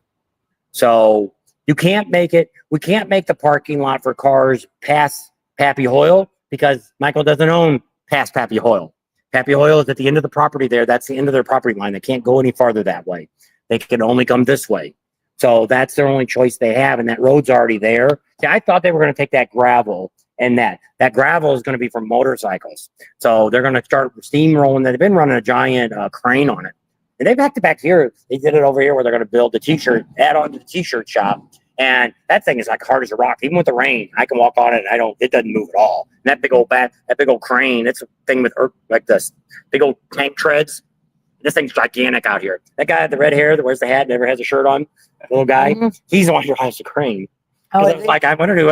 I thought he was going to flip me off. He ended up waving the other day. I see him on the camera. I think he was thinking about flipping me off, and then he waved. Chelsea Badgerson doesn't like the smell of nitromethane. Are they allowing people up on the bridges? Not yet. No. So Beggars and Coffee, they're on the West Coast. They live up by Bakersfield, and he has a detail shop. Yeah. And then that's James and Annette. She Coming? lives closer to the. I don't know. Are you coming, James and Annette? I think that's her name. There's Crap on a Cracker. He says, hi guys, I'm back on now. I've been busy getting ready for Sturgis. There you go. Yeah, everybody's counting down. Then you're excused. Yeah. Billy. And there's a lot of, and it's really exciting. It's already, we're seeing more motorcycles. Last night, there was a crap load of motorcycles on Main Street. Mhm. We had the, what you see, which I'm going to do a little bit of the video in with one of my regular videos. We had a Trans Am rally this weekend, but I think I'm going to do the rest of it and put it on my car channel. But I mean, they had these impersonators Burt Reynolds and for the sheriff and Jackie Gleason. Oh my gosh. the Jackie Gleason was spot on. Yeah, If I wouldn't have known better, I'd have said it was he him. even looks like him. It does. It was really good. 100%. He talks like him. He acts like him. It was. The He's Burt Reynolds, good. she did the Burt Reynolds. That the only thing he had was the laugh. Yeah. So it was Yeah. Jackie Gleason. Well, they did is because they. Well, they you know, Smokey and the Bandit, and he was the. Oh my gosh, this guy looks just like him. They even had a car that was all chopped down, and they were driving around, and the And one that was supposed to the be his son son- looked just like him too. And he was holding the hat, and they were driving up and down Main Street And holding the hat. chasing, and then they had a police car, an old police car, following behind them. So then, It was the Georgia police. Yes. Remember how they got? Camaro over here they converted. Yeah. I saw that one going to the campground over by the dirt. yeah, so they were all here yesterday for the Trans Am thing. Saturday was on Main Street. Was There the Trans Am rally? No, it wasn't really. It was good. Richard told us there were 300 people registered. Yeah. There wasn't. I don't think we've seen 100 cars, but it's a lot of people said that they seen cars out on the road that maybe they didn't want to come down and sit on Main Street or anything with their car. They were out probably riding the hills. Yeah. Well, Main Street was. They closed it off Saturday. Yeah. Last year it was not that busy Yeah. downtown. But yeah, we're getting Chips on Buford Tea Justice. Yep. A lot of bikes Yes. are in town. Even had the cigarette, Yeah. just like him. Oh my gosh. Charlotte Swebbing's on. Hey there. How are you? Haven't So we seen already you in put a while. the Jackie Gleason one was on the other day. Whatever day I had that, I already put that one up. Must have been Saturday morning. If you watch the Saturday morning video, you will see We the did Jackie actually Gleason and his son. That was already on. I got some shots of him taking pictures with people, but I didn't get him talking again on Saturday. Well, it was funny because there was a little taco shop that was selling tacos, and I guess it's called the Bandit Run. I don't know. They go and perform at a bunch of different places, but it's Smokey and the Bandit Run, whatever. But anyway, they must have hired these people, and so he said, "Can you do a thing for me?" So you know how he runs into the restaurant, Jackie Gleason, and he's trying to hurry up and get a burger, you know, and so they were talking. They filmed it for like a commercial for their little taco stand. But I got the back of it. I didn't get the front of it because I didn't want to say, wait, let me get in front. Let me get it. But he was like, he says, what do you want? Oh, we ain't got time for that, Junior. And he grabs his stuff and he runs out. So anyway, it was pretty funny and they were really good. So And there was a lot of local people and a lot of people that just standing around that didn't have cars. There was probably a couple hundred people watching this Jackie Gleason, bandits, little stunts that they were doing. They were riding up and down Main Street. Like they were chasing him. Then he'd do a little donut and then they tried to turn the corner and he'd get ahead and ended up that where it ended up at the end was the sheriff ended up hitting the curb and where the bandit could fly right by him and he's laughing and waving as he goes by. So that was kind of the end of the episode. But they went up and down the street like 4 or 5 times chasing each other. And a couple cars that was some of them because they kind of had Main Street kind of all blocked off. But there was already people that had parked their cars. I don't know if they were working there or what. And then a few other cars that weren't Trans Ams were sneaking in and parking. Older cars. Then there's one guy right at the end parked. They almost hit his car a couple times. I know. And saw that. the guy should have moved it. I thought the last one, the Georgia, because it was a big old long car. I don't know if it was a Lincoln. That was like a big old New Yorker. I don't know. But when he turned and I'm like, he's going to hit that car. And he made it. But I was beginning to think he wasn't going to. Yes, Neil, drink plenty of water to beat the heat. Stick on ya. Chip says, good stuff. Yep. If you guys watched it, that was the Saturday morning. If you didn't watch that video, that's where you'd get to see Jackie Gleason. And we didn't get Burt Reynolds until Saturday. I didn't see him before that. It was just on there that a lot of news. he might have been there earlier, but we didn't see him. Archie Bunker was great too, and his political incorrectness. The coolest one that I found of Trans Am. My dad was the true Archie Bunker. Was this guy bought it brand new? I think it's a 77 Trans Am. He custom ordered it. It's got 69,000 original miles. He originally bought it for his wife, and she doesn't drive it anymore. It's got the console in the back seat. It looks just like a console in the front seat. Yeah. And he said that I'm one in like 60 that was ever made that had that. It was a special feature you could And order. it looked just like the console you have in front. It's got one in the back. And it looked weird. I filmed it. So you'll be able to see it in the video when I put it out. But I mean, because that's the only guy that I actually got to talk to that had a Trans Am. Because I was filming his car and he kind of walked up to me and started talking to me. And he wanted to know what kind of car I had. And I said, I don't have a car. I cover motorcycles. And so then I asked him about his car and he told me a little bit about it. And I forget where he's from. Because I said, well, how far have you driven the car? And he said, well, I guess he lives around here. Because Because he said, well, I've driven it to Colorado. That's about the farthest trip we've ever gone. I said, well, did you drive it? Because he's like, well, I don't know what you mean by how far. I said, what, did you drive it to California? Did you drive it to New York? I'm like, oh, no, we've only farthest. That's why it's only got 69,000 miles on it. Yeah. But I mean, it was really cool. It was a black one. It was like it was just like the Smokey and the Bandit car. It's all original. Nothing had been done to it. What year was that movie? The original. The original. I don't know. 70. 78 or 79. Which is funny because those cars were so underpowered. Yeah. Because of Yeah. the 6.6 liter, which was a dog. Yeah.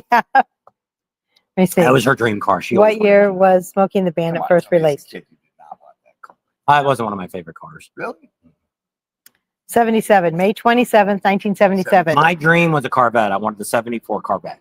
Also wanted the 69 Cougar that I never got. Those are the two cars I really wanted that I never got. 68 Charger. I had this 69 Cougar that had a 390 in it, convertible. And I was like $200 shy of buying it. My dad would give me the money. And You know, if then you bought that car, you would still have it. And then the Corvette, he wouldn't let me get it because it had a 427 in it with a 4-speed. But I could have bought it. This guy only wanted like $2,700 for it. I didn't have that much money. And same thing, I wanted to get a loan. Well, my dad wouldn't let me buy that either, which I probably would have killed myself. Well, yeah, any big block Corvette now is a 6-figure car. And so, yeah, it would have been. So those are two cars. What will be opening this coming Saturday from 11 to 3 for the Corvette Rally. Oh, is that coming in still yet? Corvette Rally? I don't know. Says this Saturday. You don't see much of that. They don't really. So if you're out here, Wyatt's Lemonade will be open 11 to 3 Yep. if you're out here early. And This most of the Saturday. rallies here, you don't see a lot of it Yes. because it's like the Camaro rally. The Camaro rally only had 115 cars. It wasn't like That was last year. no, that was just this 2 weeks ago. We had They do that every year. The Camaro. they did it in Spearfish this year. The city did something to piss them off and they left. What we're hearing is the Jeep promoter that does the one in Daytona where thousands of Jeeps show up. They're coming to Sturgis next year. Next summer. They're working with the Gas Monkey. He's building a Jeep to give away during that time to somebody. And so that the Buffalo Chips is one of the campgrounds for it. And that's why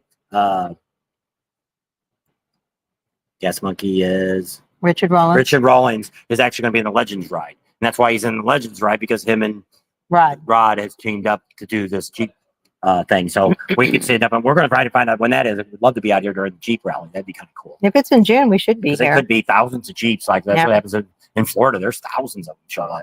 And then with the Gas Monkey, he's got that connection with vehicles. His YouTube channel is a million plus. Yes, Chip, we're at the Full Throttle Saloon. Barbecue. Right before that, they have a big Jeep rally. Oh, do they? Yeah, we do. Doesn't matter what age you are, that heat can sneak up on you very easily. We're We thinking knew about a few people that last year our first got, meetup. We're thinking about the first Saturday doing one maybe around noontime at Kathmandu Okay. and doing something there. and then you're going to go We're over to supposed to go over to Buffalo Chip. Buffalo Chip back there at Camp Zero. They're doing And influencer thing. Did you go out there last year? I missed it last They year. do a lot of games and stuff. I mean, You said it wasn't that great last year. well, Camp Zero is just wild and crazy place. It's almost like what's that movie Mad that used to have the crazy cars and stuff in it? yeah, It's kind of like that there. It's kind of that kind of crowd. It's just very different. The Henri one does the games and James. stuff, and it's games are fine, but like in our world, I only need 20 seconds of games, and that's too much. There I you mean, go. because they get boring, and there's not that many. Guy. Yeah, well, biting the wiener and rolling the barrels and doing all this stuff, and it's You don't like, like biting the wiener? no, it hurts. uh, You like biting the wiener? Anita is coming this year, leaving the You want 29th. mustard on There it? you go.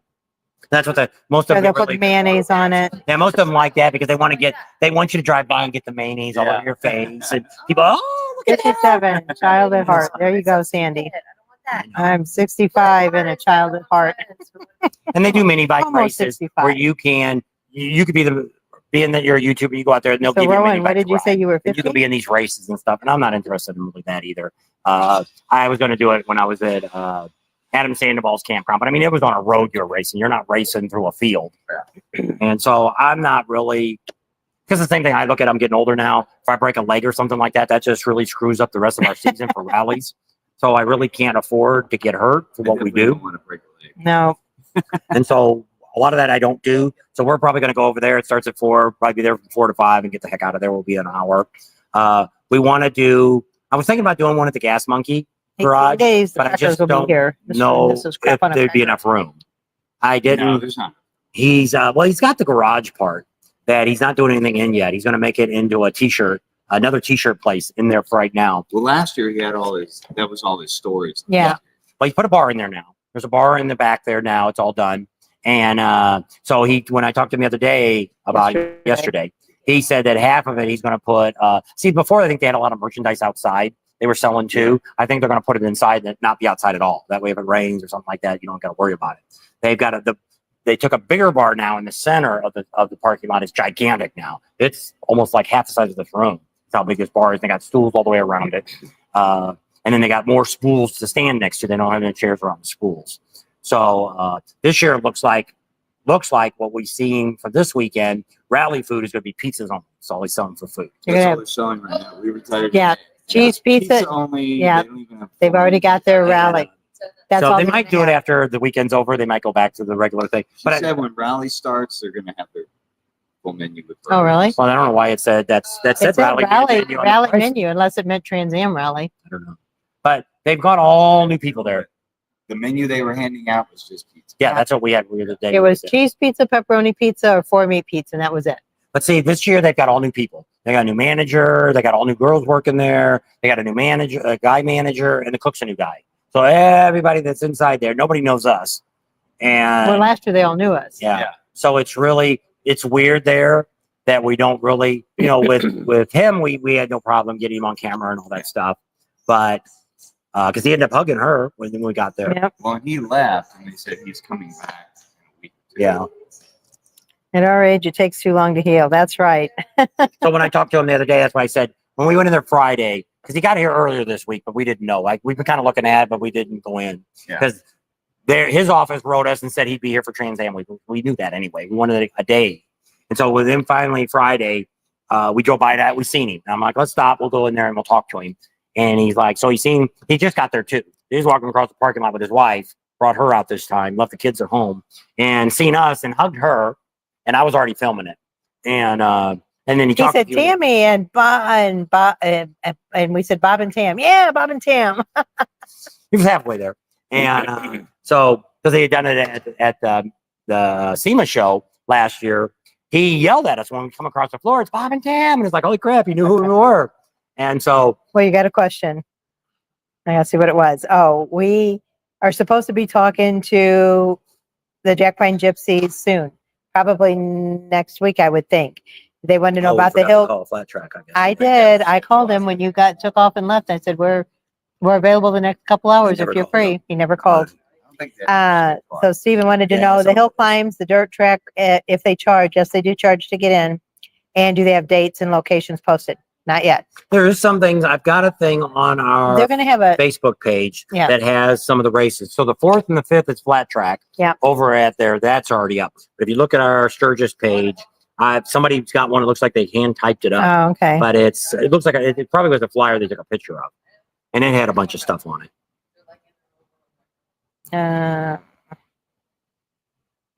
What are your groups? I'm trying to.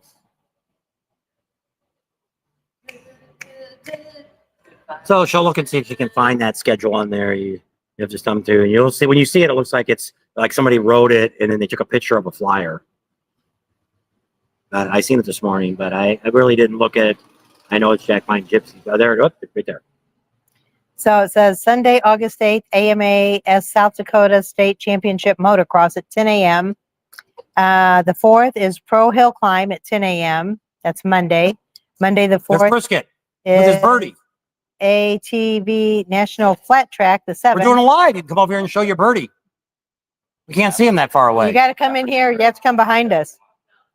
You're locked out. The He's got flat bird track close to race talk, but he will don't be talk very often. 7 p.m. on Monday still. Tuesday the 5th is the Gypsy Tour at 10 a.m. What are you guys doing? Tuesday the flat track will be at 7 p.m. Wednesday Tomorrow the might be in 6th will be Verta X at 7. Tour of the Black Hills. Friday the 8th, One of our pro, subscribers. Nice. also going to do the pro hill climb. That's at 10 a.m. And Friday 8th at night will be the flat track at 7. It said events are subject to change. Entries close 1 hour before the race time. JackPineGypsies.com. Use the So what official you can link. do is go to our Sturgis page, that it's help and share and all that. Where the camera's at. I don't know if you can see it or not. But that's the schedule there. You just got to thumb through it and you'll see where it's at. But just go to our Sturgis page. Looks like that. And you can just go down there and the schedule's right there. Everything she just read is there because she probably didn't write it down. So look there, find it, and then you'll have what they printed up. Because that's what I try to do when I find a flyer. I try to put it on my page. And that one, I think that one somebody else put on for us. I don't think I put that one on. Some people are helpful and they do it on their own. Neil says, dang commercials. Yep. Trying to make us money. 151 on. I've got Holy smoke. 147, Doing 152 really up good. there. Thank you for all watching the Sturgis Rally pre-show. We were going to do it at Knuckle today, and we thought things are here. We're going crazy. The guy did a burnout out here. You missed that. You missed that, didn't you? Guy had a nitro bike out here and did a burnout. Yeah, I think we got here. And I got it on film. I think I almost went deaf. Somebody said that the drag strip was coming back. They have No. mowed that area. No drag strip this year. We already talked to There you go. Will. The guy that actually owns the property is the people that run the Thunderdome and have all that property there. A guy wanted to rent it and lease it and all that. He never came up with the insurance and anything else. He hasn't heard from the guy in like 3 or 4 months. So at this moment, nothing's happened. If we hear something, because we'll get the Thunderdome probably in the next week or so, we'll check and see. But there's no action over there other than they cut the grass. But you have to get insurance. There's no lighting over there. There's no, lights to get you to go. All that stuff was taken. All there is a flat track there and some stands to sit in. Everything else has been taken out by the guy that had it the last time. The problem with the drag strip here is the people that used to do the drag strips all the time here on the weekends, they got old and they don't do it anymore. There's not that many people anymore in the Black Hills that race bikes. That's the sad news. And that's kind of why, because I was trying to talk to Black Hills Harley thinking they got a bunch of ground behind them. Why don't you get a drag strip in it? And that's what they said. They're ones that drag race too. They used to have a racer down here and a bunch of bikes they brought in. And they stopped because that's what I said. A lot of the guys didn't want to do it anymore. And it's very expensive to keep those bikes going. And you got to travel. Like the guy that was out here today, he goes to Sioux Falls, he goes to Colorado and all these other drag strips. And he lives in Gillette. Yeah. So, a lot of these local people don't want to travel that far. So, And then it's a sad thing because everybody complains when there's no race in, but yet the grandstands aren't full. there's So- like maybe 50 people in the grandstands because we were there. We watched it last year that they had the racing because we met some of the people that were racing bikes there, invited us to come in. So we did. We went in and filmed, talked to a bunch of them, filmed it. But I mean, it wasn't, most of the people that were there in the stands were people that were related to the people that were doing the race. Just like at Jack Pine Gypsies. You all want to know what's going on over there and nobody goes to the races. Those stands are never full. It's never a big crowd over there. And the only reason they stay open is because they have a lot of sponsors to keep them going. Someday, it'll be gone. You'll never get to see it again, and there'll be no Jack Pine Gypsies. And everybody will go, I don't know why they left. I don't know why they left. Boo-hoo. Just like us. We've never been to the race. We've gone to the races before the rally, but we've never gone during the rally because, once again, there's so much to do. And so many people are only interested in concerts. That's what they live by. You know, oh, well, they got a concert tonight. I can't go and watch the hill climb because that'll interfere with my concert. And, you know, so what do you want? Skip Sorry the to say. commercials. Go for the live stream. I try to watch them in normal videos. Bob and Tam's get a few cents per commercial. That's right.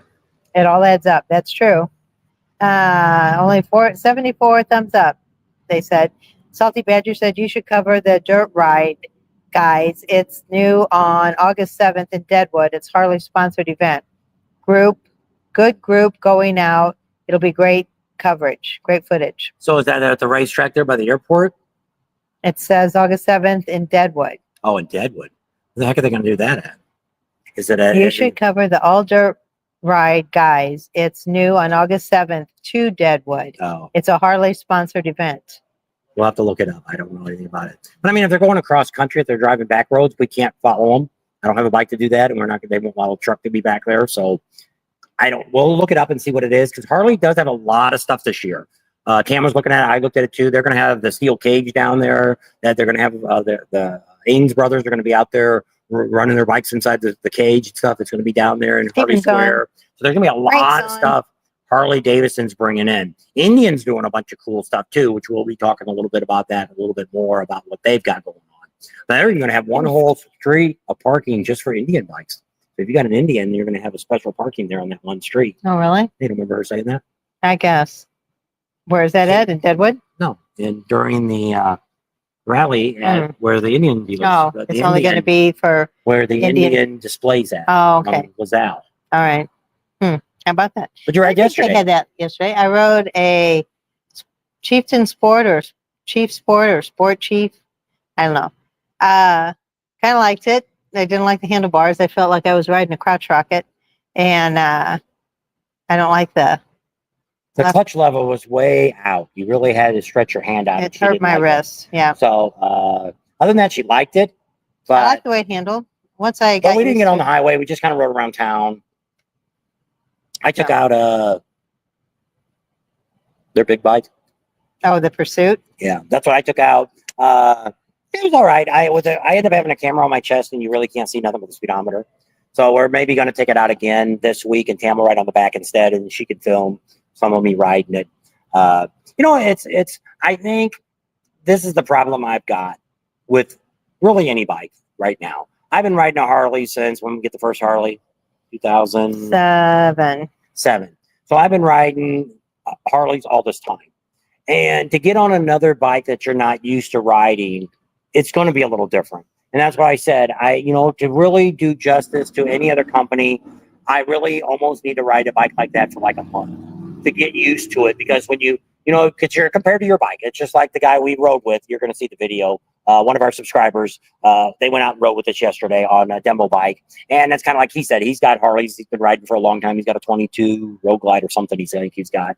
And, because you're now comparing it to the bike you ride. Well, he's used to the bike that he has. The same thing with me. I'm used to the bike. Even when we go out on the road and I get demo bikes to ride or a used bike to ride, somebody lets us ride. It's not, when I get back on my bike, it's like, wow, I'm back in my comfort zone. I'm ready to lean. I'm ready to do all, because I know what my bike will do. But when you ride a different bike, you're not comfortable with it. Frank Spinsky said the Harley won the hooligan race today. There you go. About that. And Steven's on. And Chip said that's crazy. He said he would have thought the grandstands would have been standing room only. Nope. It's sad. And because once again, even at the big races down in Daytona, there's grandstands aren't full. When you look at this stuff, that's the problem is, yes, racing is what started the rallies, but we've changed. Our generations have all changed in how we ride, what we ride, how we do things, how our lives are.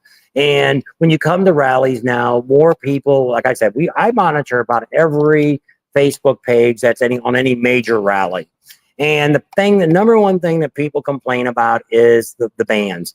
Panama City don't have the big bands anymore. And all these people boo-hoo about it. Daytona never has big bands. And, and then why don't they have big bands? Well, do you want to pay for them? Because Daytona doesn't charge for any of the concerts. So how are they ever going to have a big band there if they're not charging? You can't bring in some of these acts that are $100,000 and have free shows. They're just, you're not paying enough. And it's just like here, the people look at this and think, well, he's charging so much for VIP, I can't afford that. But once again, you're paying for an experience at a venue that, it's like I say, I'd rather pay big money and go to a concert in Las Vegas where I have a nice cushy seat that I can sit in. I can get a nice cold drink and I can use flushable toilets. That's what I like. And I don't want to have to stand in line for an hour to use the bathroom. So, and that's what we have to do here at any of the concert venues. That's what it is, because there's so many people with a small amount of time they can't afford to bring in. Because I was just talking to a local yesterday that the One Eye Jacks does not stay open year round. And that's a full block now that whole building is encompassing. And he's like, that's not right, that they're not open and all this stuff. It's like this. But it's like when we talked to them, that's what they said. We have 2 people show up during the day. That's it. When there's nothing going on here, 2 people come in and have a drink and they leave. Well, how come that doesn't even pay? We got to keep all the lights on, the heat's on in the winter time. We've got to pay staff. We got to pay for the full insurance. See, a lot of these, it's like Michael Ballard does, with the old place that burned down. A lot of people think he made a lot of money off of that. No, his main insurance that he pays for is two. One for liability, so if anybody gets hurt, they don't sue him. And two, he pays for insurance to where if he gets a bad storm in the concert, nobody shows up, he still gets enough money that he can pay that band to break even. Because if you had a bad day here and you were paying Disturbed to come and it got canceled out or a tornado came through and nobody showed up, and the band's like, we get paid if we play or not. And so you end up, that's a lot of money that could ruin a guy. You're out. Yeah. So they buy this. A lot of bars do this. They buy it for these special events to where, it's like in his case, it's one of the reasons he built this main building. It's metal because it can't really burn down anymore. I guess it could have got hot enough. I guess it could melt. Steel. I know. I mean, it'd take a lot of heat to burn it down. I don't know what this guy's doing. Thinks he's going to just drive through car wash here or something. He's parked up against the gate here and he's looking around like, okay, can I get in? Can I get in? Can I get in? How do you get in this place? So Billy Ray says he bought a Big Dog K9 300 rear tire. Interesting ride now. Frank Spinsky said Laguna Seca was embarrassing with the empty grandstands today. That's the one who said Harley won the hooligan And that's race. what's sad about it because it's just like the city here. They whined and cried about the race that they had on the last Sunday last year. And when I was up on the roof of the Oasis filming, I was very impressed. There was a lot more people around than I thought. Now, there wasn't any grands. They had a little bit of seats that there were probably 5-tier benches that you could sit on, like at a ballpark that you could sit on. And those were their VIP seats that they sold. But everything else was just standing room only around the track. But I mean, it was really full. The bars are around there did really well. They all did best Sunday they've ever had for a long time. I mean, City was happy at that moment. Well, now after the fact, they weren't happy. They wanted to make big money off of it. Well, once again, when you do something new, you can't expect the first year for that to happen. It's kind of like Susan Barbecue. They're getting ready to do some big stuff in Berryville. And that's what I tell them. It's going to take a couple of years for people to realize that it's going on out there. That, because it's not going to happen that, 10,000 people are going to show up there and think it's the best party in the world. People's got to hear about it. Yeah. So Salty Badger said they won't go to drag races to watch burnouts. They do it but they will go to a bar and watch people abuse their motorcycles for attention. That's right. And which is crazy. PD says, hi, you all. And Deb and Mike's on.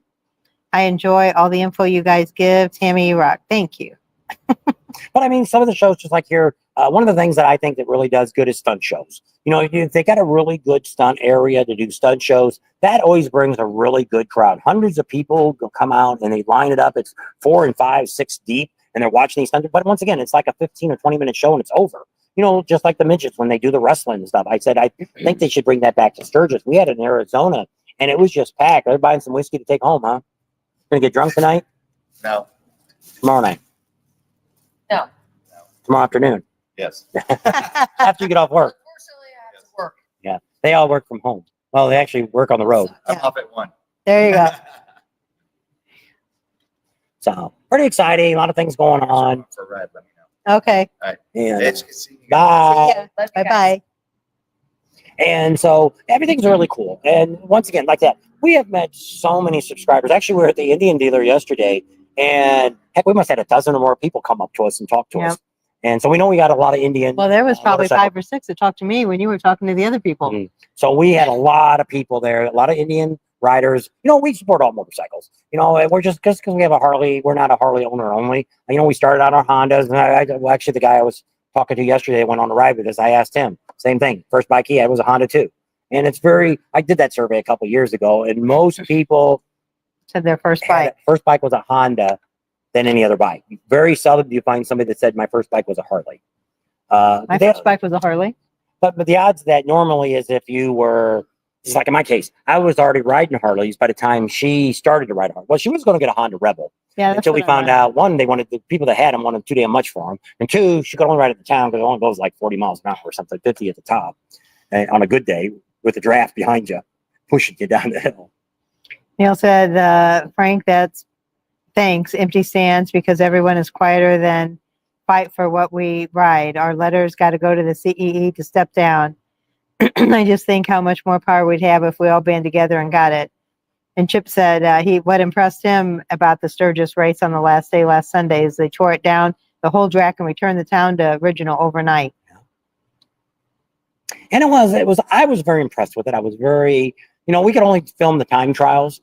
because it was put on Fox. And Fox, the deal is you can't show nothing for 2 weeks, but I could show the time trials because they didn't have copyright on those. So that's kind of what we showed you. We didn't really show you any official racing. I got down off the roof before the racing actually started. Well, I did film the adventure bikes because that was the first official adventure bike flat track race ever. And somebody fired up a motorcycle. So Neil says Bob could be our mouthpiece at the corporate office. Road Glider FD says most informative channel there is. Thank you guys. Real information, not sales pitch. Not sales. My only bike was a Harley.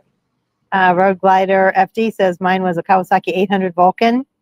Neil DeWitt said I've had 3 Harleys and I should never have sold my 86 EVO Road Glide Classic. Billy Ray says his first bike was a 1970 Sportster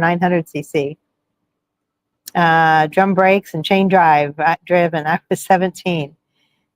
Chip said the racing was fun. He liked the racing. And I think everybody that went liked it. I thought it was a good idea. We've been in a NASCAR race. We've been to Indy races and stuff. But I mean, most of the time, I'm not a big NASCAR fan. I'm not a big motorcycle race fan. I'm not really a car fan at all when it comes to racing and stuff. But I mean, we enjoyed going to see the NASCAR race. We enjoyed going to the Indy. Actually, the Indy, I enjoyed more going to time trials the week of it than actually watching the race. We only seen the race once or twice. The rest of the time, we always went to the time trials because you get to talk to the racers. You got to see cars. It was more better. Where and the races was like, sitting on the pit row, if you didn't look ahead and watch the car come by, if you just tried to look at the car in front of the straightaway, you couldn't even see it. You barely could see what color it was. But I mean, you could see them when they pulled into the pits and stuff. Yeah, you almost had to watch it like from down there and then go by because then you could at least tell. I'm glad I did that kind of stuff. I definitely want to try to do the hill climbing this year. But I mean, it usually ends up happening that there's so much going on. By the time I hear about the hill climbing, it's over. And I missed it again. You got the schedule now. But see, I think last year it was on Wednesday. And Wednesday was like our busiest day of the whole rally. And I think that's when it was last year. So this year, I think it's on Monday. The pro one's on Friday. Flies. Bring your fly swatter. And your fly bug spray. repellent. Yes. Foggers. Bring your candle with the... Oh, yes. Citronella candle. And bring it to the bars and sit on the table while you're... Oh, they're nuts. I just moved our old drinks over there. She thought that's what it was. It's anything. They want to be around anything. Yeah. All the ketchup bottles, everything over there was full. And around, I don't know what the jar was. I don't remember what the jar was now. But there must have been 100 flies on this jar. And it was completely sealed and they never even opened it yet. And so I moved it all back and then they couldn't find it for a little while. Because I was over there by the food, kind of helping them out a little bit. I saw you. Would you bring the buns around? You had like 8 bags of something you brought. Yeah, that was buns. I figured that. I was on the phone with Sue and I said, I don't know what he's carrying up there. I said, oh, I bet you it's the worst thing is they didn't want, they ended up putting, what did I carry up? I don't know. I don't even know what the heck I carried up. They put something, I don't know. I don't know what I ended up carrying up. Something I carried in a pot, and what he ended up wanting was he wanted to put it in a bag. Well, this cast iron pot, about halfway here, I was like, I don't know if I'm going to make it carrying this stupid ass thing or not. It weighed probably 50 plus pounds, and I'm trying to hold it with the handles on the side. It wasn't hot or nothing, but whatever. What did they put in it? What did I bring? The brats? Somebody else brought the green beans? You put the green beans up. No, somebody else had already brought the green beans because it had a handle on it. So whatever I had, they took it out. Unless I brought the brat. Yeah, I guess I brought the brats up. And so they had that in this cast iron. So when I got up there, that's what Joe said. I wanted it in the bag. You didn't have to carry that. I said, I barely made it up here. So you had to carry it all the way from the back of the property all the way to the front. And then they're like, they got the brisket up here. Well, they can't get it. Well, this guy was going to start pulling it apart. I'm like, you're going to tear the meat up. You need to get... He said, we don't have a knife. I said, I'll go walk in the back and I'll see. Well, I got back there. They were just loading up the shredded pork. And I said, well, they need knives too. And he said, well, I already sent them up there. And they went back and they found they were still laying there. So they sent the knives up with him. So I still, by the time he got on the ATV, rode up there, I walked up as he was pulling in. And I could have carried it as quick as he rode it. And so they got everything slid up, cut up, and sliced. And Chip said the racing was fun. Army Dad Bagger says, here's a question. I'm thinking of purchasing Legend suspension when I get to the rally. I heard the vendors usually do the labor for free. Yes and no. What you want to do first is contact Legends right here in Sturgis. They have the factory. Get their price first for what they're going to charge to put it on your bike. Then from there, then you decide what you want to go. You can go to Rick Rack. They sell Legends. I think the dealership is probably going to have something now because the new bikes are all coming out with. No, they're coming out with the Orleans. I think the new bikes. Well, that race bike was. Yeah. So check that. The other thing is you might want to look at the Orland shocks too. We're thinking about switching to the Orlands. Why? Because I want to see the difference. Legends are American made. They're actually made right here in Sturgis. The Orlands are actually made in Switzerland. And I want to see the difference. And so now there, All About Customs does the Orland shocks, front and back. So there you go. I like my Legends, but I had a seal blowout in the front. And so that's why I'm thinking about go ahead and maybe getting the Orlands on the front and then have them put all my new seals in when they do it. Because I bought them The all from back Harley. needs to be done again too, though. Man, it's like it hits hard again. Because they both have lifetime warranties on them. So Ron says his first bike was a 49 Panhead. That's cool. Frank says somebody else did a live stream during the Sturgis race last year. Chip said, speaking of sales, everyone make sure you buy your raffle tickets for the helmet to support the non-for-profit Love for Our Vets. There you go. So yeah, go to Bike Builds for Vets. And I think it's up here somewhere. I gotta see right there. Let me do it for you. Turn us off. Go to banners. Yeah, there it is. And it should be on there. No, I don't see it. Chip says he loves his Legends. Frank said his dad went to Indy like in 1920. All right. So this is how you can register for the helmet we're giving away. You can actually go there. There's a picture of the helmet Nicholas. on there. It's a smart helmet. It's a 2000. It's Hey, the Dewey. coolest. We just did a video again on it. I think last week, maybe Friday or something, we did a video on that. So Thank go you, back Dewey. and check it out. $25. We got another 200 people. $200 we got. Somebody did 100 and we had 2 people put $50 in last week. So we got an extra $200. What we're doing with that money is we're going to take that money and buy some bikes at the Mecum auction this year. We're hoping to get some for around $1,500. A bunch of them last year that sold for that way, Harley ones that we're going to fix up and get the vets. So the one we have right now that's going to be on the page is the 98 Street Stalker, which we'll be talking about soon, how you can win that. There's no raffle tickets for the bike. The helmet, it was donated so we could raise money to buy more bikes. Yeah. So I think we've collected about $1,000, $1,250, something like that on the helmet. But I mean, it's a $2,000 helmet. Comes right now. It's set up for large, but you can get the change inserts for it. We probably get for free to make it a medium. That's the only 2 sizes it comes in. I don't have any other size than that. But it's a super cool helmet that shield adjusts itself. You don't have to turn around. It's got cameras all around it. You look to the right and you can see the car, motorcycle, anything to your right, the left. You don't have to turn. It's full face, flip up and down. Carbon fiber, so it's very lightweight.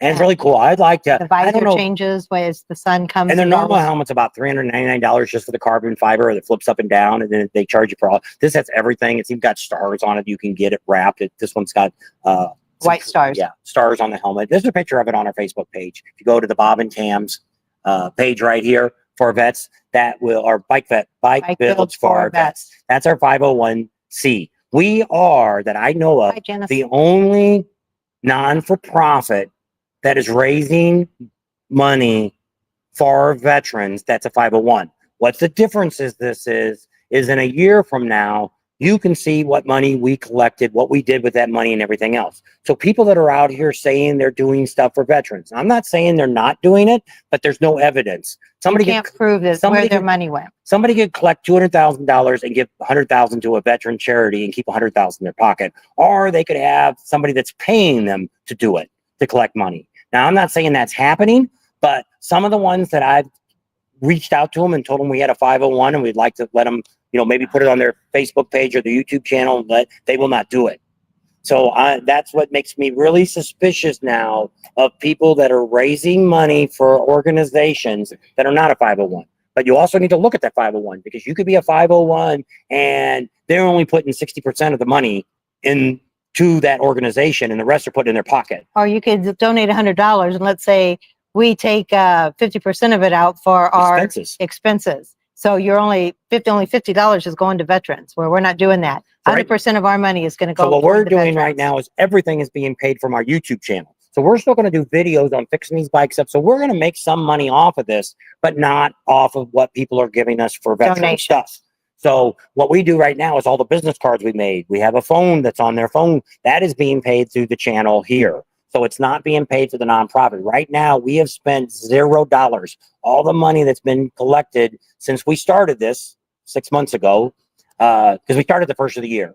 So right away, we had a few people when we first did it, just gave us money. And we thank all them. Jamie O was the first one, I think. And so we thank all the people for that. And we had one lady gave us $1,000 and just to help us out. Didn't need a receipt or nothing. She just said, I just want to give you guys that to help you out get bikes. So we're getting some money built up. We'd like to get, by the time Mecum comes, which is not too far away, it's January. We'd really like to have about 10 grand. So we could, we could really go out there and get a handful of bikes because you never know what you're buying, what kind of work we have to do. So. And then so this year we might just give away that one and that's it, because if we don't get any more donated, we don't really have any means right now to get any more bikes unless another dealership gives us one. So Bill wants to know, Bill Salisbury, if we're going to be leading any rides. Well, what we're kind of doing, I don't think we're going, now we are doing the police ride with the police chief. That's the Wednesday before the rally. If you're here, she'll look up the date. And I'm going to put that on a video. I keep forgetting to do it because I got a weird website to get tickets for it at. If you're looking for tickets to get on that and ride with it, I think it's $55 a person to do it. You get a free t-shirt. It's the 30th. July 30th. July is the Chiefs ride. And you look it up, type in, if you're looking for it, under Google, Sturgis Police Chief Ride 2025, and it'll take you to the website and get all signed up. So that one we're doing for sure. We are going to be doing some rides because we're going to be filming stuff. So what we're going to do is a day or two before the event, we'll put out on Facebook or YouTube and say, hey, here's what we're doing. This is an example. Friday, we're going to do the ham jam. So we're going to be going from, like last year, we came from Deadwood and went to Aladdin, went to the Stonehouse, and then Aladdin, then the Hewlett, then the Devil's Tower, and then we came back. So not saying we're going to do that. That's one of the things that's in my list of things of possibly doing. We might do a ride just to go get lunch someplace. Maybe we'll go out down Spearfish Canyon and go to, what's the end of Spearfish Canyon? Cheyenne Crossing. Maybe go have lunch down there. We haven't ate there this year yet. Nope. So, I don't know, but I don't have any quote plan. So we're trying to set up some meet and greets. We wanted to try to do 3 here. So I'm thinking, like I say, the first Saturday, which is the 2nd, Cat Me and Do, it's free to get in.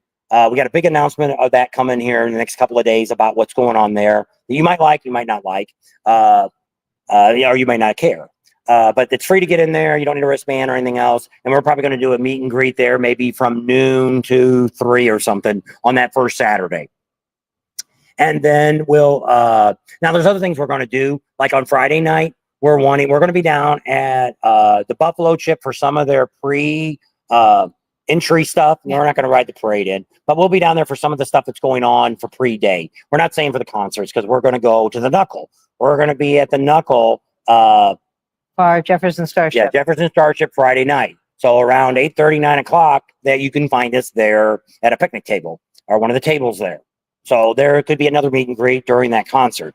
The one we're going to have here, we're going to be probably here for Hank Williams Jr. We're going to be walking all around. It looks like Michael's going to give us a pass so we can go any place we want. So we're probably not going to be in one area, but if you're inside the concert area, you're probably going to be able to see us, talk to us before the concert. We never stay to the end of concerts. No matter what concert it is, we never make it to the end. They want to know what the name of your car channel is. I have no idea. Cars, bikes, and was it tools? Tools, bikes, and cars? Did you put tools in it? I don't know. Let me look here at my channel. You click up here. I tried that. Switch account.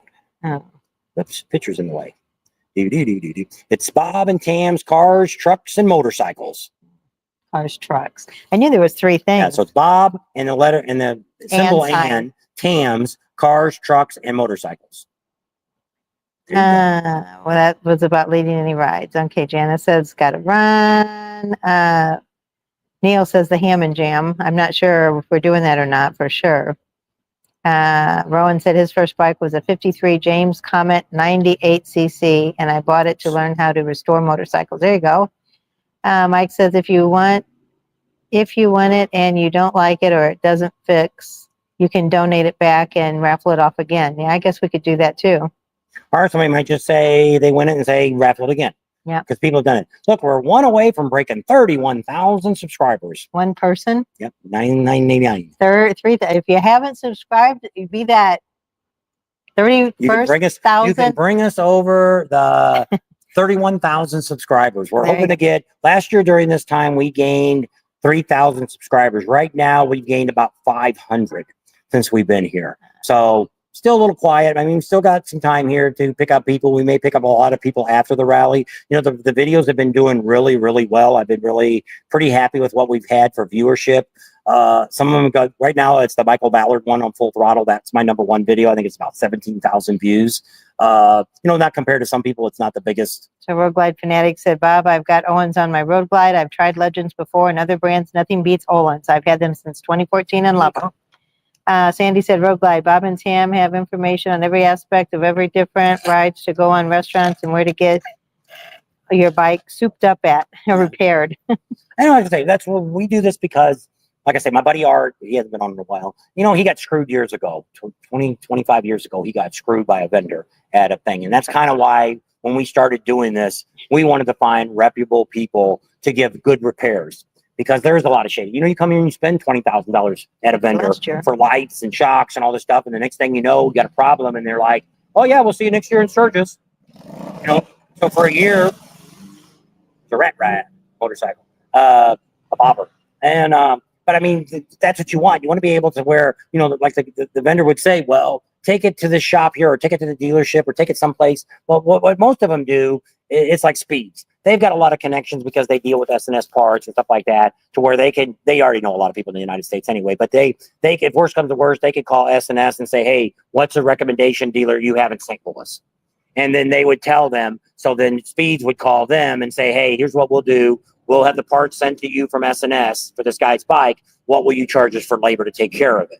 Now they've done other ways to where, like in Speed's case, they had one time, which we're not really going to say it's their fault. I think the guy set them up to have a bunch of work done, and the guy had already done head work to it and had filings in it, and they didn't see any of that when they drained the oil and check it, and the guy ended up having a problem. But Speeds ended up going and picking up the guy's bike, taking it to their other shop, and they fixed it, and they took it back, and they delivered it to the next time, the closest rally the guy would be at. But that doesn't happen very often. That one, I think, wasn't their fault, but they wanted to, you know, their reputation. They wanted to make sure that they know that, hey, if there is a problem, we're going to do whatever it takes to fix it. And they spent a lot of money that they shouldn't have spent, but the customer is happy because he got his bike fixed and it was no problem. Because you never know. It's just like we do. We guarantee everybody that's our vendor on our site, we guarantee their work. To where what we basically do is we're the middleman. So if you have something wrong, you had something you were felt wrong about, you call us, write me an email, whatever you want. You spell it all out to me. Then what I do is I call the owner of that company and say, "Hey, here's what we got. It's Bob and Tam. Let's sit down. Let me tell you the story I've got from this individual. Do you know the story, or do you need to talk to a technician or whatever, and get back to me?" And so then when they get back to me, then they tell me their side of the story. Then we talk about it and say, "Well, how can we solve this problem?" You know, because sometimes it may be you might be the problem, you know, just because somebody, you know, I was in automotive most of my life working on cars. Sometimes just because you worked on something else goes bad. You know, I put an alternator in a car and your brakes go out. I didn't touch anything in your braking system. It had nothing to do with that. Well, but you're the last one that touched it, and the brakes went out 2 hours after I picked it up. And the master cylinder went out. You know, I don't know why. It just did. It's just a coincidence to where, you know, whose fault is it? It's definitely not the shop that worked on it, but maybe the shop would say, "Okay, hey, we'll give you a break on the labor, but you still got to buy a master cylinder or whatever." You know, I don't know, whatever. But I mean, things can be, but I mean, sometimes it's that way. Sometimes it's the other way around. Sometimes you didn't explain it good enough to them that they weren't really quite sure what you were asking, or you could have talked to somebody at that company that had no authority and they just blew you off. And sometimes that way, because sometimes people aren't the easiest to work with. So sometimes when we talk to the owner, they're like, "Okay, how can we fix it?" That's my answer. How can we fix this? What can we do? And we've only had this happen twice. And really, they weren't even our vendors. One was a dealership that we had been to. And Been to it. no, we hadn't been there yet. And but I mean, the owner of that dealership bent over backwards. He was going to go way, way, way out of his way. And I'm like, holy crap. I didn't say it on the phone, but I'm thinking to myself, holy crap. I wouldn't even have done this for these people. And it was just a misunderstanding is what ended up happening. There was no money ever given no money in Exchange. this deal, but the people were just wasn't handled. They felt they weren't handled properly. Well, it ended up after I found out about it, and later on, 6 months later, it kind of happened again to them. I think it ended up being it might have been the people, may not have been the dealership, but it might have also been that the dealership, the salesman didn't explain it properly to them. You know, so I don't know whose fault it was, but the dealership was going to go way, way, way out of their way. They would have gone hundreds of dollars out of their way to satisfy them, and with no obligation. And they turned it down. And but then they went to another dealer and had the same problem. So then it was just kind of weird. And so we had another instance to where all it had to be was something wasn't connected right, and after talking to them, they could plug it back in, and it ended up working. So it wasn't really. It was maybe a mechanical error, or maybe when they were opening the side bags, it came unhooked. I don't know. So Devin said the rumor has it the Chiefs ride might stop at White's Lemonade, which Yep. it did last year. And I'm pretty sure it will, because he said it's going to be the same ride. Yeah. And Mike said that is the first Friday at the Knuckle where Jefferson Starship Yes. is going to be. Yes. And they said the Indian tacos are very good at Shine Crossing. That's what I had last year, I think, when we went down there. So they were very good. Look, guys, I'm beat, so he's going to bed. Neil's going to bed. Good night, Neil. Shelly said, my BFF's Ma Pating. Shelly. You know who that is? SJS. It's Smoke is from Canada again. Not too bad right now. It was when we first got here. I think because of the rain. But I mean, the other day when we went out to Devil's Tower, it was kind of hazy looking at Devil's Tower. I didn't really get the picture that I really wanted. Even while we were there, your picture on your phone turned out pretty good, but video wise, it didn't look that great. So I think that we still had a little bit there, but it's nothing like it was last year. Last year was just nasty. Yeah. But it was a little cool the other day. We had clouds that you couldn't see Bear View coming in. But after we left the full throttle, they were gone. Yeah. So Frank said his first bike was an embarrassment. He blew it up twice and it was under warranty. That's a good thing. Danny's on. Hey, Danny, are you guys coming out? I think they are, because I think you were talking about maybe heading down to Oatman after the rally. So wouldn't know if we'd be there. It was a Butte Blue and under. Road Glide said Speeds is great. Frank says all I have to say was the Honda model, and inadvertently they all sucked in 1970. Billy Ray said full time and have a suit. Have a lovely evening. Goodbye, Billy Ray. Have a good night. Got 150 people on. Yep. And Billy says bye. So, we appreciate everybody coming on the channel. And Sturgis is really getting excited. We'll have a lot of videos coming up between now. We got 19 more videos coming out. So, Mondays is more on Biketoberfest, but just kind of give you a little bit of a break. But it's something that we want to invite everybody to Biketoberfest this year. We're going back. I don't know if we'll go back after this. We got re-sponsored to come back and do it again this year. And we're really excited about it this year. They've got some really great information that can help you get ready for the Biketoberfest. And it's going to be a lot. It's going to the next level. And I'm very impressed. I'm really glad that we got on board with them this year and got it all straightened out to get this to work out this year. So you're going to see that. You're going to see some commercials during the rally for this. So you're going to see a little bit of Biketoberfest talking about it during Sturgis.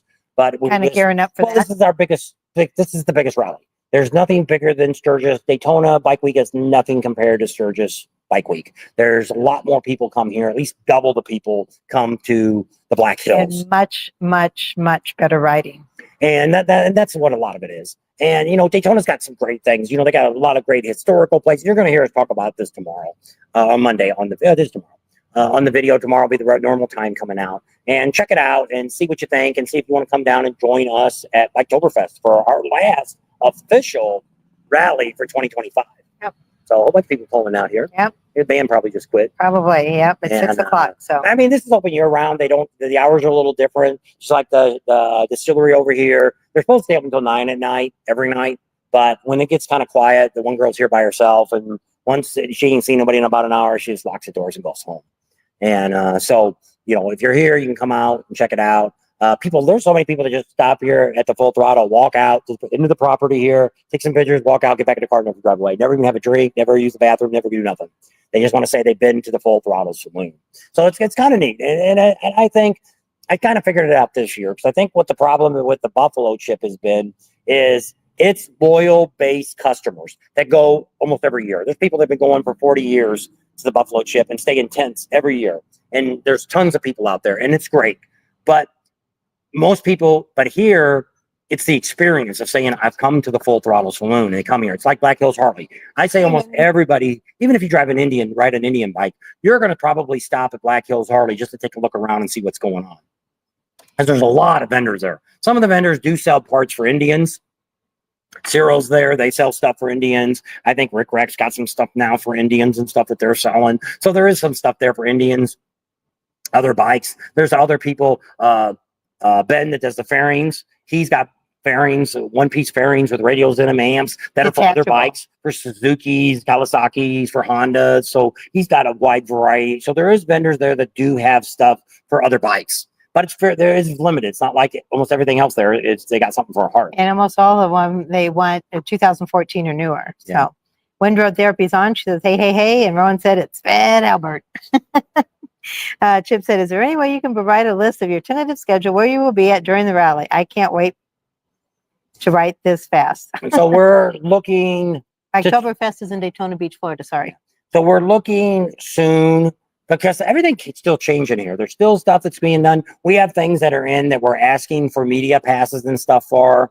Now, the one thing that I can tell you, the way it looks right now, we're going to be on the Full Throttle site a lot more this year. Michael says he's going to give us full access to the property and give us passes that we can go anywhere we want to go. So that's a big step here for us, because we've always been able to kind of walk where we wanted to go, but we never could really. I would have never been able to go back there, because really one of the days I walked back here after I was already told we could go back there, somebody asked, what are you doing back here? Because I was in the construction zone. And I'm like, I'm going to go look for so-and-so, which is the guy that's in charge of everybody working back here. And they're like, oh, okay. Well, now they don't ask, because everybody knows who I am. So they're always like, well, as soon as I walk back, they're like, hey, Bob, what's going on? Hey, Bob, what's going on? Hey, Bob, what's going on? So everybody that works here all knows who I am now. And I just got introduced to another guy today. He just started today. So it's they know who I am. So that, which is great. I've never had this access to the Full Throttle. And once again, there probably is no other YouTuber that's going to have this access that we have. Because once again, we built this great relationship up with these businesses that we're not out here looking for clickbait. We're not looking for stupid stuff. Like when they had the mudslide, I wasn't out there showing people sliding in the mud at the Buffalo Chip, and everybody was condemning the Buffalo Chip. They had mud out here too. They had a big old grader that had a giant pile of mud that they had to move because people couldn't get their trailers out. So, the only person we can blame for this is God Almighty, because he makes it rain. So, it's not the Buffalo Chip's fault. It's not anybody's fault that, crap happens. But people take the clickbait to use it, just like we talked about before with the guy down in Panama City that rode a trike with a POW flag and American flag, and the cops pulled him over. But a couple of YouTubers made it sound like the cops were hassling the guy. Well, the guy got warned 2 times for revving his bike up within a 15-minute period, told him to quit doing it. The 3rd time, he got a ticket. He deserved the ticket. I've gone through that story many a times. If you're stupid, they're happy to write you a stupid ticket to go with you with a price tag on it. So, but I mean, it is just like us. We've been to all these rallies. We have never, ever, ever been pulled over. Don't say that. Well, now I don't worry so much because it says Bob and Tam on the back of the bike. So, we know the sheriff, we know the chief. So here I don't really worry about that. But I mean, for one, we're not drinking. Oh, we've had a couple of these moonshine things, but I mean, there's no buzz or nothing with it. But I mean, it's by the time we finish it now, we really only probably had one each, because we got 2, and she drank half, I drank half, and had a couple sodas in between that. So, but I'm not going to I'm not like that. If I wanted to drink, I would wait till we got back to Kathmandu and go in the bar and have some drinks, or buy some beer and drink it out of the trailer, or mixed drinks, whatever we want to do, and drink it there. And then tomorrow morning we wake up and we start all over again. And I've never been one that we've rode with a lot of hog groups, that some of our hog groups went to an area, and once you got there, that was the end of the ride, because everybody drank and the hog group couldn't be responsible. Yeah. We have another hog group that used to be in Riverside, California, that I don't know how many people got killed in that group because they drank. Killed. I think a couple of them got killed. Lots of wrecks too. Almost a wreck on every. Because they drank. So Shim Eric, where are you from? He says he's going to be coming. He's been watching all of our videos, old and new, for the last several years. So very informative and fun. He's coming to Sturgis for the first time this year. And Andrew and Nicole's on. They said 16 days away till they get here. And Danny and his crew will all be at Kathmandu for 3 nights on the 25th of July, and then off to the Buffalo Chip. So we'll be bouncing around. So So that's drinky, no drivey. Nope. so that's one of the things we do, you know, and I try to watch my speed. I mean, out here, it already drops down. When you come out of town, it's still only 45 then when you finally get past the Thunderdome and stuff, it kicks up to 65, which will drop that back down. So it's really tough because you're out there in the middle of nowhere. And so, yeah, I look down sometimes and I'm doing 55. Luckily, the few times the cops have been out there, I've been pretty close. I usually try to do when I'm in these areas, my CBO, I can turn 35 miles an hour on and I can lock it in and cruise. And that's usually what I do when I get in these areas that are long straightaways that I don't have to hit my brake, just lock the cruise in. That way I know I'm in that speed. Because if you're sitting on your bike or looking around, next thing you know, you look down, you're doing 55 miles an hour. It's easy to do. You're 10 over the speedometer, 10 over the mileage. You could be pulled over. Probable cause there. Could get a ticket over it. And most of the time, if you do get pulled over, unless you're drunk, if you're pulled over, be polite. You know, yeah, man, I was sorry. I wasn't looking. I didn't realize I was going that fast. You know, the odds are there always is an asshole cop. But most of the time, they really don't want to write your ticket. They'd rather give you a warning and let you go. You know, they're not here to hassle you. And all the police departments that we go to, even when they say Daytona isn't there to hassle people. We see most of the people that get pulled over, they're either pulling wheelies, they're doing burnouts on the A1A, they're doing stupid stuff to bring their attention. Yeah, on Main Street, they tell you can't rev your bike up. You know, sometimes they get you for having a stereo. Well, she had one time we were down there, and this guy must have been playing the same song with the F-bomb. Every third word was the F-bomb. Had it turned up. Some old geezer in a loop. Some old geezer that all he did is going up and down Main Street for like 2 hours. And she said, what does this guy kind of prove? He's like 60 years old, playing this rap song with the F word. Every other word's the F word in it. And he thinks I'm bad. Well, he needed a good ass kicking is what he needed. I didn't hear the guy. I didn't see it. But it was during a live, and it was just like it was a big bright orange bike. Like he already was trying to draw attention. I think it had one of those big wheels in the front. And then it was just F and this, F and that, F and F and F and F and F and this, F and that.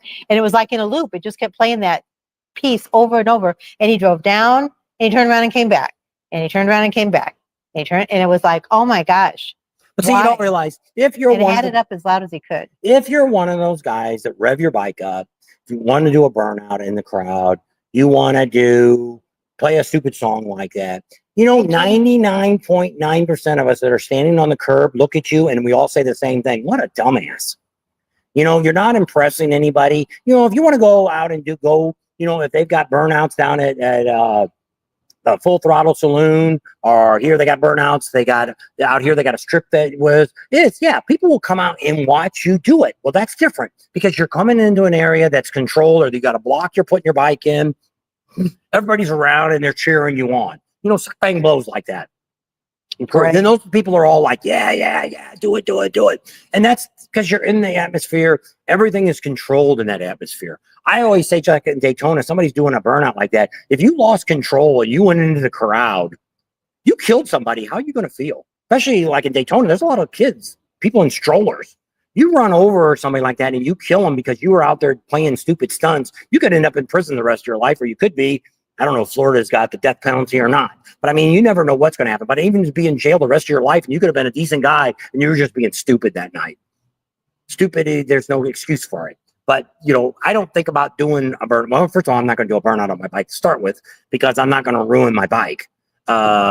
It's too expensive to go out and tear a tire up. Now, when I was a kid at 16 years old, I used to have an old Thunderbird and had a bunch of cars, and I smoked the tires till the rims came out. I used to go to the junkyard and buy junkyard tires because I burned them out all the time. But it was a $900 car, and it was $10 tires I was getting mounted and balanced. And so, I was stupid because I was a 16, 17-year-old kid. Well, now I'm older, and that's wiser. That's a $40,000. That bike cost me $40,000 when it was new. Even her bike's a $10,000 Sportster. I'm not going to go out there and do a smoke out on her tire. If I had an old ratty bike that I could care less about, sure, maybe. But then you would think about killing yourself too. Yeah. I mean, if you put it in one of those blocks and you let it go. I mean, we had one in Suck Bang Blow in Myrtle Beach, caught on fire. A guy climbed back on the bike and caught the back of his jacket on fire. So, you know, things can happen. I always worry about the tire flying off and hitting your side bags, or ripping your bags off, or tearing your fender off, or knocking your belt off your bike. You know, it cost over $1,000 for a shop to put that belt on. If you go to Harley, it's close to $2,000 now to have a new belt put on your Harley. Just FYI. Yeah. But I mean, it would be very easy if that tire flew off to rip that belt right up.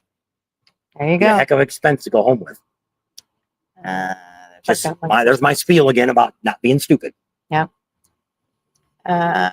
Oh, I got to stand So up. Shimerick is from in Minnesota, and that's what he says. I know everyone in Wisconsin right now is coming from Wisconsin and Minnesota to Sturgis.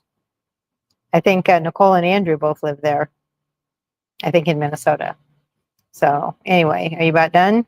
I guess my butt hurts. Where It's not too long. are you at right now, Bob and Tam? We are at the Full Throttle Saloon in the distillery part, where they have the bluegrass music and all that playing. There's nobody over here, and they don't have any music on. So what they do is the band's over, but they got all these loudspeakers out there, and we don't want a copyright claim because then we didn't make any money on this. We don't make a lot of money on a live anyway. Hey, Jerry. But once again, we're trying to do better than we did last year. I got to go back and look at my numbers. I don't know if we're at that level yet. Last year was the best Sturgis we ever had. We're hoping that it'll end up being that this year will be the same way. We'll do better than we did last year, hopefully. Getting a lot of great comments. People are running into us and saying, they're watching our videos. They're appreciating all the good help we're giving out. And we work really hard at this. We try to, and sometimes like the one I did the other day about free stuff to do. Actually, that was a comment from one of you. Somebody wrote me and said, hey, first time I'm coming, what can I do that's not going to cost us a bunch of money? And I got stupid people. Oh, the air's free. This is free. One other person said the rides are free. Well, we already talked about that in the video. So I knew the guy didn't even watch the video because she got Iron Mountain and Needles mixed up when she was talking. And it's Needles that charges you to go through it. But if you go to Custer and Needles is this thing. You're actually going through Custer Park while you're on the Needles Highway. So you have to pay one or the two. So the Needles Pass is good for 7 days. So once you get it, make sure you do them both within 7 days. Now we try to do. Now there we didn't do it because we ran out of time. But normally I do Custer and Needles the same day. So Steven says they're dumb at SBB. They're a bunch of DAs. Mike says, give everybody a thumbs up. Give us here. And yes, we met Wild Hog today. He was here. That's the guy you talked to for a little bit. Yep. So we did meet him. He gave us some stickers. We'll have to, I guess they're in the truck. I already put them out there. Put up on our board when we get home. And I got all your stickers too. I think I wrote and told you that I got them, but thanks for all those stickers. Mike gave us a thumbs up and a heart or flag. Sandy says, you will love Sturgis's gorgeous scenery for riding and have fun when you go everywhere. Everyone you sit with, they'll tell you about their favorite ride. There you go. And it is. And if you're coming out by yourself, you will definitely meet somebody to go riding with. So. And it's not hard. If you're out here by yourself, even if you came from a foreign country or anything like that, don't hesitate to talk to people. You see a bunch of guys sitting over there talking, walk over there and say, hey, I'm from Ireland. It's the first time I was out here. I'm from Minnesota. First time I've been out here. And I don't know a lot of you guys been out here. You doing any rides? It's like we met a guy from Ireland, I don't know, 3 or 4 years ago. Iran. 3 or 4 years ago, and he was at the Chip, and he was staying in the tent area. And he come running over to us, came all by himself. And I was kind of worried when he first said, he ended up telling us he came because of me. If it wasn't for our channel, he wouldn't be here. And I thought, oh my gosh, I'm gonna have to entertain this poor guy. And I said, well, did you find anybody to ride with? He said, oh yeah, that's why I only come over for a minute because I got 10 guys. We're going out on a long ride today. He said, but I seen you and I wanted to come over and thank you because without you, I wouldn't have been here. And he says, I'm having the time of my life. And it's not easy. You just got to, if you're in a bar or something like that, talk to people. Not everybody, not 100% of the people out here are going to be the best buddy for you, but 75% of the people will be. Because people come here and it's just more laid back. This makes this rally, Bikes, Blues, and Barbecue is very similar to this. It's really the only 2 rallies that I've been to that people are down to earth. Nobody's really trying to prove, like I've had people, somebody asked the other day about Canadians. Can Canadians come here because of the politics that's going on? There's really not much politics going on at a motorcycle rally. Overall, there's probably more conservative people that are here than anything else. But you got to remember, there's only 30% of the people vote to start with. So probably 30% of the people at the rally may say they're conservative or liberal, and they don't vote either way. And there is some liberals that will be here. But really don't talk politics. Really. You don't really see, during elections, we've seen Trump flags and things like that flying around. But I haven't seen anything since we've been here for 5 weeks. Really. We haven't seen any, there's a few places selling Trump hats and stuff like that. But I don't see anybody advertising. I didn't see anybody with a flag on their back. I've seen a bunch of American flags, but I have not. Did you see the guy today when we came in? I think there's 4 flags on the flag. Big giant flags. I don't know how those guys do that. I think that would really be whiskey your bike around with all those big flags on the back. But it was really cool. And we've seen a bunch of those out here. A lot of very patriotic people here. But it's just, we always say the same thing all the time. When we come here, this is truly God's country. You know, the people, if you had a wreck or you had a flat tire, somebody's going to pull over and talk to you. Hey, how can we help you? Can we pick you up? Can we call you a tow truck? You want us to take you down to the gas station, whatever, you know, and people will go out of their way to help you. It's like here, I don't know how many people tell us, if you have any trouble while you're here, we were just in Hewlett the other day, and he's like, you know, I know what we're far away, but if you need anything, call us. We're here to help you.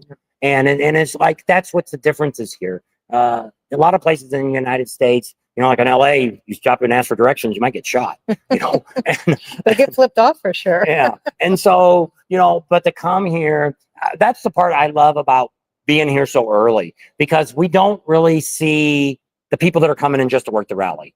The people that are here are the people that live here. A lot of these people have been here their whole life, and they all care about you. You don't really see, and I've really noticed it this year.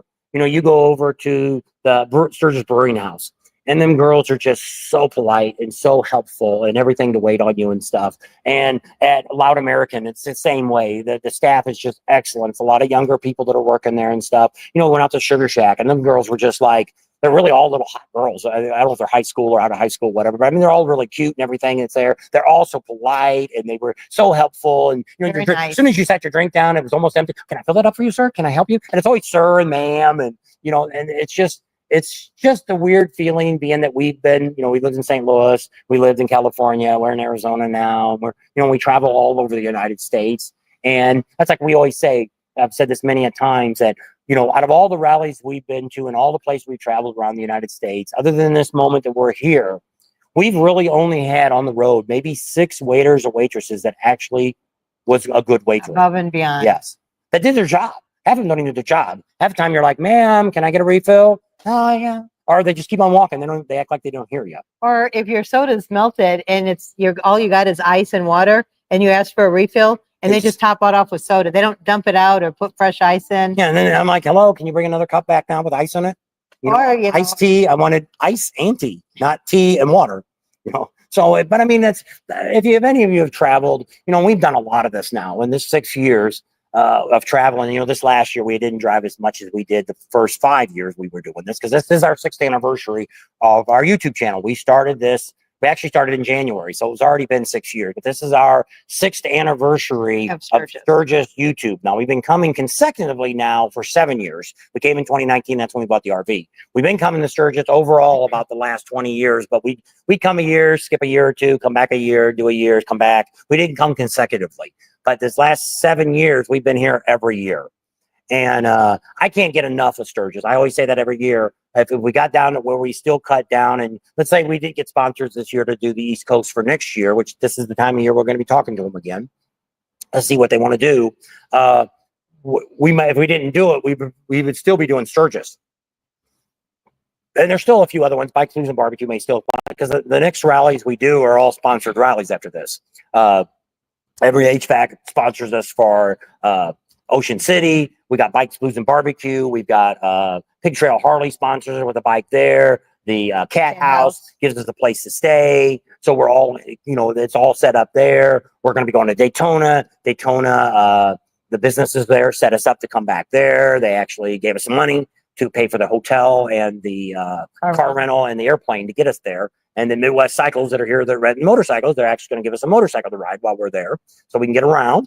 And then Teddy has actually given us a place to stay for the 4 days of the rally. We're going to get to stay in his hotel, so we'll be on his property, so you get some more coverage that way. And so they're comping us for that. So it's a lot of people look at this, and because it's you don't make a lot of money doing YouTube, and there's probably people out here that do really, really well. We couldn't live on this, that what we make. And my dream always was to break even, and we really don't do that either, because it's just like here, we spend more money now because we eat. Now we're down to only eating once a day. And we got lucky yesterday. It was all free meals. Yeah. And so I got really lucked out yesterday. The Harley dealer or the Indian dealer, she had hamburgers and stuff yesterday. They were really good. Yeah, they were. And so they cooked up hamburgers and we ate those. And then, I guess we went last night. We still had a gift card. Yeah. So they have a deal here during Black Friday. You can buy at Loud American, but you have to come in to buy it. You can get a $150 gift card for $100. So we bought that last year from one of our subscribers, friends that we have here. They went there and was going to buy one, and they called us and said, "You guys want to get one? I'll buy it. You guys can send me the money." So we did. And so we got here, we had that card. So that way it kind of saved us a little bit of money. Yep. We also have somebody that's given us a couple gift certificates to at the branding hour went there. That didn't cost us anything. We had another one for JR's Yep. barbecue. So he kind of helped us out with that. So we've gotten some stuff from people. Somebody else asked us that these businesses really give you something for what you do. Yes and no. But what we look at, just like here, advertising for the Full Throttle, Michael here, what the exclusive is that we got the exclusive. Nobody is going to be a YouTube channel that's going to have what we have here this year. Now it could change because that's happened. You know, we did Sons of Speeds. We were probably the first YouTube channel 5 years ago that was at Sons of Speeds. Now there's a dozen YouTubers there. You know, so a lot of times we're the first ones. I think we were really the first ones that actually gave out information about the rally. And there's a lot of other people trying to do what we do. But the difference is we do this full time. I've been doing this all day. We got up this morning. We were on the road by, I don't know, 9 or 9:30. Yep. We went and did Spearfish Canyon, got the footage of the asphalt that they did so you can see what it is, rode across it so we know, came back over here. Now we've been here most of the time. Now she was sitting most of the time. I was running back and forth, helping them out a little bit here at the Full Throttle with the food and stuff going on because they cook it back in the back and they got to bring it up here to serve it. Well, they got those little mules. Can't they put that stuff on the trucks and Well, they were doing some of that, but there's nobody back there right now. Michael keeps pulling people and having them doing stuff. I don't know what they're doing, but he even grabbed Joe the other while ago when he was supposed to go get the pork and the propane tank and everything else. He was going to get it on the side by side or the ATV. And when he left, and it's like he ain't coming back. We need to find somebody else. Well, they've got a guy here that I think he's full-blooded Indian. They call him the chief. yeah. And he went to go get the propane tank, and they said, "Well, if all else fails, you got to call the Indian in to get it done right." And so that was kind of funny. And but I don't. There's a couple guys here that are actually Native American Indians. They call themselves Indians, and so they're really funny. They make a lot of jokes and stuff like that. They're really cool guys. One guy's gigantic. He looks like Geronimo or something. He's a big old giant husky guy. He walked by here a while ago. And so they said, I'm a conservative from Minnesota. Say, yes, it will be fun. G says, some of my best friends I've made in Sturgis and continue, including meeting you two there. Sandy said, Bertie and Lady 44, buy a bike that fits you and don't try to keep fitting with the big bikes if you need a smaller bike. That's we used true. to have a bunch of girls that we used to ride with. And when we were in Corona, California, and they all had like street glides and stuff like that, and they dropped them all the time. Whenever time we had to go through grass to park the bikes, they always dropped them all the time. So, And she was the same way when she got her street glide. At first she was okay. She actually rode all the way to Sturgis. We rode 2,200 miles a long way around. She made it all the way there and had almost hit a guardrail one day. But other than that, she did really well and never dropped it or anything else. And then after she got home, she didn't ride it for a while. Then she decided to take the advanced class, which she did really, really well. She backed it into a trailer, drove it in the trailer, backed it back down the ramp by herself, all this stuff. We went to Carl's Jr. to get something to eat, and she dropped it in the parking lot. She did all this stuff with the bike, and she dropped it. She just lost the balance. He says, when you back up, you have to look forward when you back up. You stop and you look over your shoulders, make sure you're okay, and then keep your hands straight and go. You don't look while you're going backwards. And that's what I did. We were backing up, and I look over my shoulder, and you turn your wheel, and then that's when you go. That's what I did. Exactly what he told me not to do. And so then after that, she got to the point where she just didn't feel comfortable with the bike. So that's when she decided she just didn't want to ride it all anymore. She'd ride on my bike, but she wasn't going to ride her own bike. And so we got rid of that. We sold that one, broke even on it. And then once we started doing our channel, she started doing some demo rides. And she started getting that feeling again. Because, if you've ever been riding a motorcycle and you really sit back and just enjoy it, it's a very comforting, soothing, relaxing ride. Unless you're in the city and you're fighting with traffic. But I mean, especially like out here, you can get out here sometimes, maybe not so much during rally, but I mean, there's some roads out here you can ride on. Some of the roads we show you that aren't so well traveled, not so well known, Iron Mountain, Needles Highway, Spearfish, those three are going to be crowded the whole time during the rally. Leave early for those rides if you want, or know that you're going to be on it for a while. And a lot of these like Iron Mountain, Needles Highway, put water or drinks inside your bike. Freeze the bottle of water. Because if you get stuck like at Needles Highway for a couple hours waiting to get through that tunnel, you ain't got nothing to drink. There ain't no vending machines up there. There ain't no place anywhere towards the end of Needles. Is it Needles that's got the lodge at the end or that little lake? Yeah. Which one's got the lake at the bottom of the hill? Well, it depends on which way. If you come that way, you're going to pass It'll be there on the way up. But if you coming down, if you come from Custer back up, it's at the end of the ride. Yeah. If you're going up, but I mean, you still could stop there and buy you some waters and stuff. They'd still be cold. If you didn't, nice to do is freeze a bottle, and then it'll be somewhat thawed by the time you get to Needles Highway. That's the worst. Is Needles Highway at the eye there. Because everybody pulls over, they all stop and look. People stand in the middle of the road. Cars don't know how to go through it. People want to stand in the middle and take pictures. It's Or just you get retarded. somebody that's in a gigantic vehicle and they're like, oh, we can't get through. We need to turn around. Somebody the other day got stuck in a motorhome in the wall in there. And Anyway, it's like, Giratham said 25 years going to Sturgis. He's never seen a fight and he's been there. Everybody's there to have a good time. and that's true. I've never seen that either. I mentioned that before because it's like the cops that come here. They don't pay big money to come here and work the Sturgis Rally for the police. Very little money. But they get a free place to stay. They board them and they feed them. And they get to say they want the Sturgis yes, Rally. but see, that looks great on your resume because most police departments think like it's Sturgis, oh, it's all those 1%ers are there. There's fights every day and drunk people and all this. And a lot of times these cops really don't do a whole lot of anything. They kind of stand out there and they talk to you. If you've got an open container, they make you dump it out. Unless you got a cup, got to have a container cup. It's got to be a malt beverage. It's got to be the one from Sturgis. It's got the Sturgis logo on it. If you got it from last year, you can bring it back. But you have to have it in the cup. It's got to be beer, malt liquor, or wine, and that's it. The reason is because a lot of places on Main Street do not have a hard liquor license. That's the first reason they don't do it. But I don't know what the other reason is. But a lot of the places like that, most towns that we go to, it's usually a beer what usually is the open container. It's really not mixed strengths. And the only reason I'm thinking maybe part of that is typically you could drink a lot more beers than versus if you had a glass full of Jack Daniels here. And by the time I drank that, I'm going to be pretty well wasted if I even make it through the cup. So then you're more likely, there's a lot of drunks that are angry drunks. You got a lot of drunks that are sleepy drunks. You got a lot of people that are happy drunks. Me, I talk too much. You think I talk now? Wait till I drink a lot. You don't see it. Yes, he does. And he gets very loud. Louder than I am. Yeah. Then it says that's because South Dakota rocks. That's right. And Shamaric says, nice. I'm very excited. August 1st is coming very fast. 19 days. And this weekend, if you get here early, we have the Adventure Bike Week is going on out at the Full Throttle Saloon, or Full Throttle, at the Buffalo Chip. Yeah. I always get these two Yeah, together. But the Buffalo Chip is having Adventure Bike Week starting this weekend. They go out on a whole bunch of great trail rides. Some of them are guided. They've even got a thing that's going to be going on this year that if you've never rode an adventure bike, you can come down here and pay. I think the last Saturday, I think it's still free for locals to come in. But last time on Saturday, I think a lot of the vendors left. Yeah. But you come down here and they got a training course that they'll take you out on and stuff. They've got out here during the rally that the Pan American is going to do some off-road riding. Yeah. Oh, was this one out here? Yeah. Yeah. The one out at Pappy Hoyle. Yeah. So if you watch that video. Gotta keep watching to see all the great things we're doing. So Secrets. Rowan says, that's why I want to be a regular in Sturgis, G. Ratham. Jerry Moore says, are you doing Four Corners Rally this year? No. Malachi says, born and raised in South Dakota. He's coming back home. Frank Spinsky says, what? No gunfire in Sturgis? Here in Daytona, there's murders and gunfires. Oh my gosh, the shootouts. Yeah.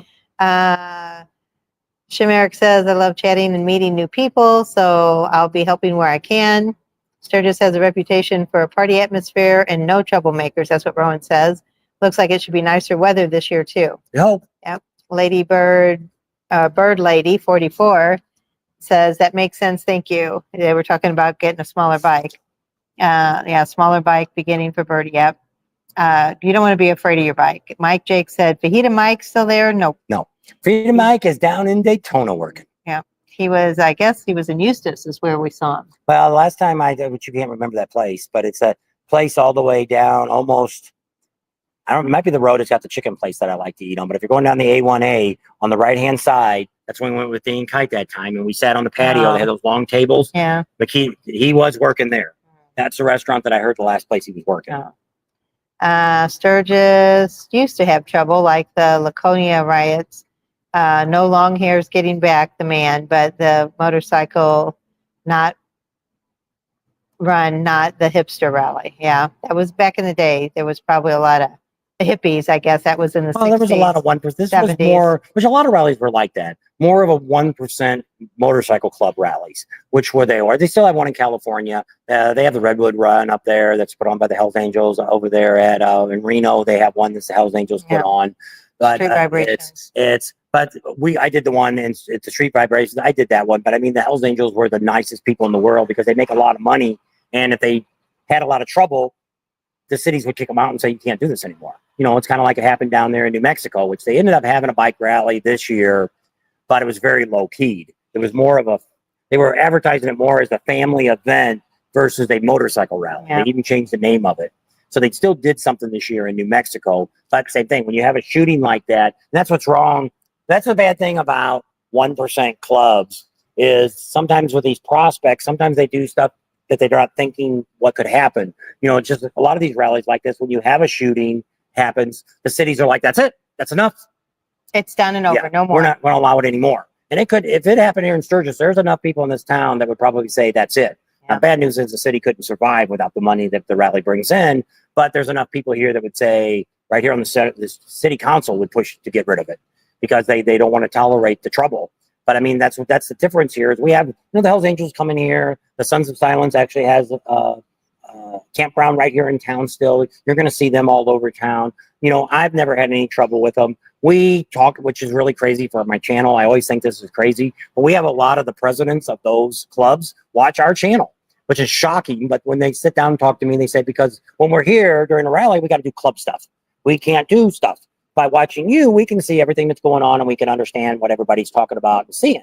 So that's how we do is then I sit down with those presidents when they talk to us about stuff. Then I say, now it's my turn to ask you about club business because I want to know more about 1%ers, you know, how it works and all this stuff. And I know a lot more than I ever knew before. You know, I never was in a club, but I know enough to stay out of trouble. I know where to avoid trouble. I know how to talk to them. I know how to, you know, a lot of it's respect.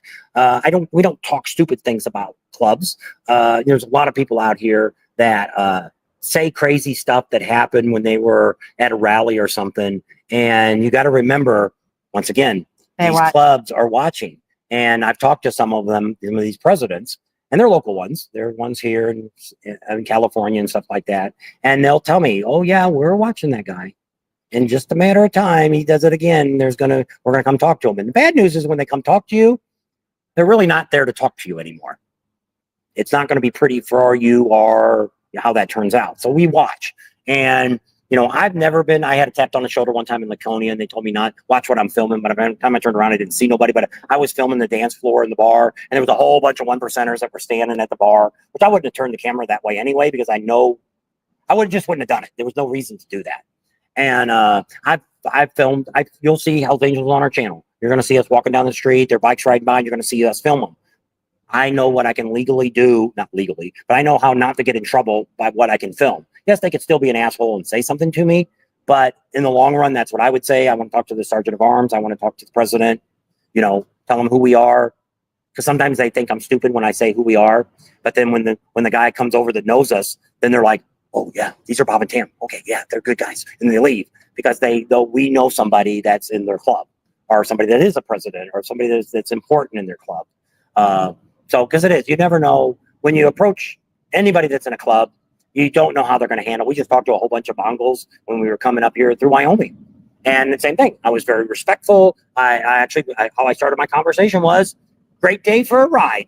And I don't know where they were going because they were actually from Colorado and they were in Wyoming. So they were going someplace. And the guy was, yeah, great day, great day, great day. And then a couple guys were inside and I had a few words for them, nothing tragic.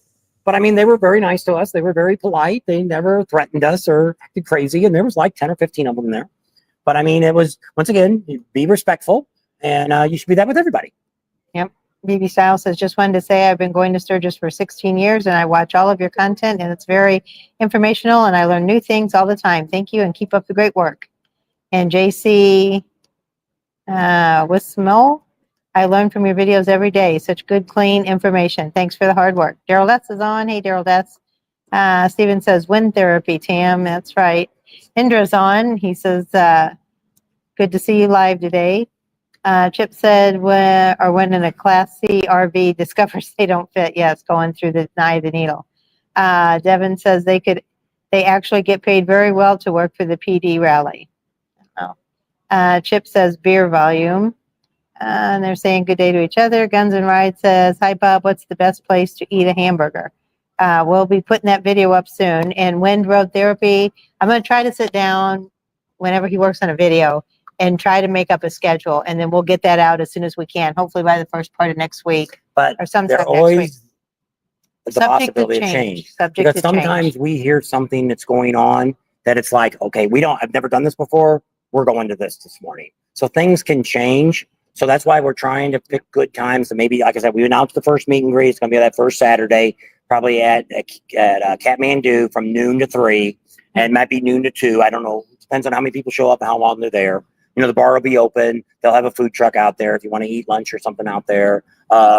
And because after that, we got to go. If you want to go over to Camp Zero, that's free. You don't need to have membership to get a camping pass at the full throttle to get in there. You got to go down Aztec Road and past the first campground.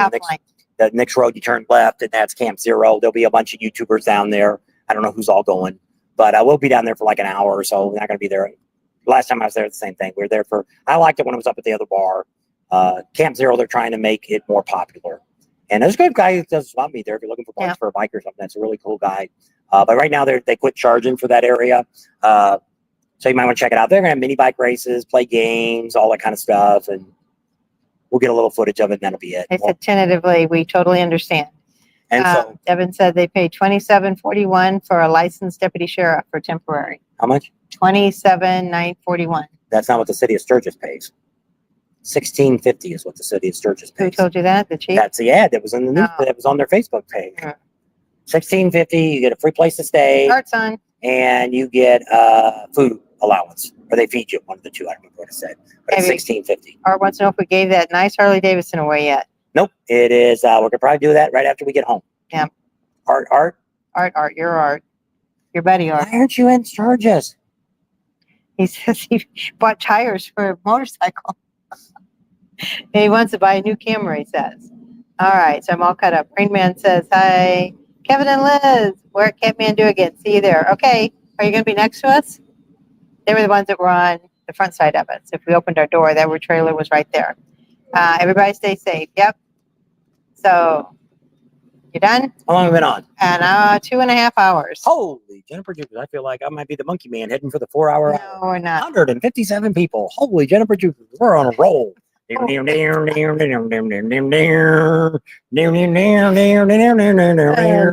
the end. We're in a bigger rig now. Okay.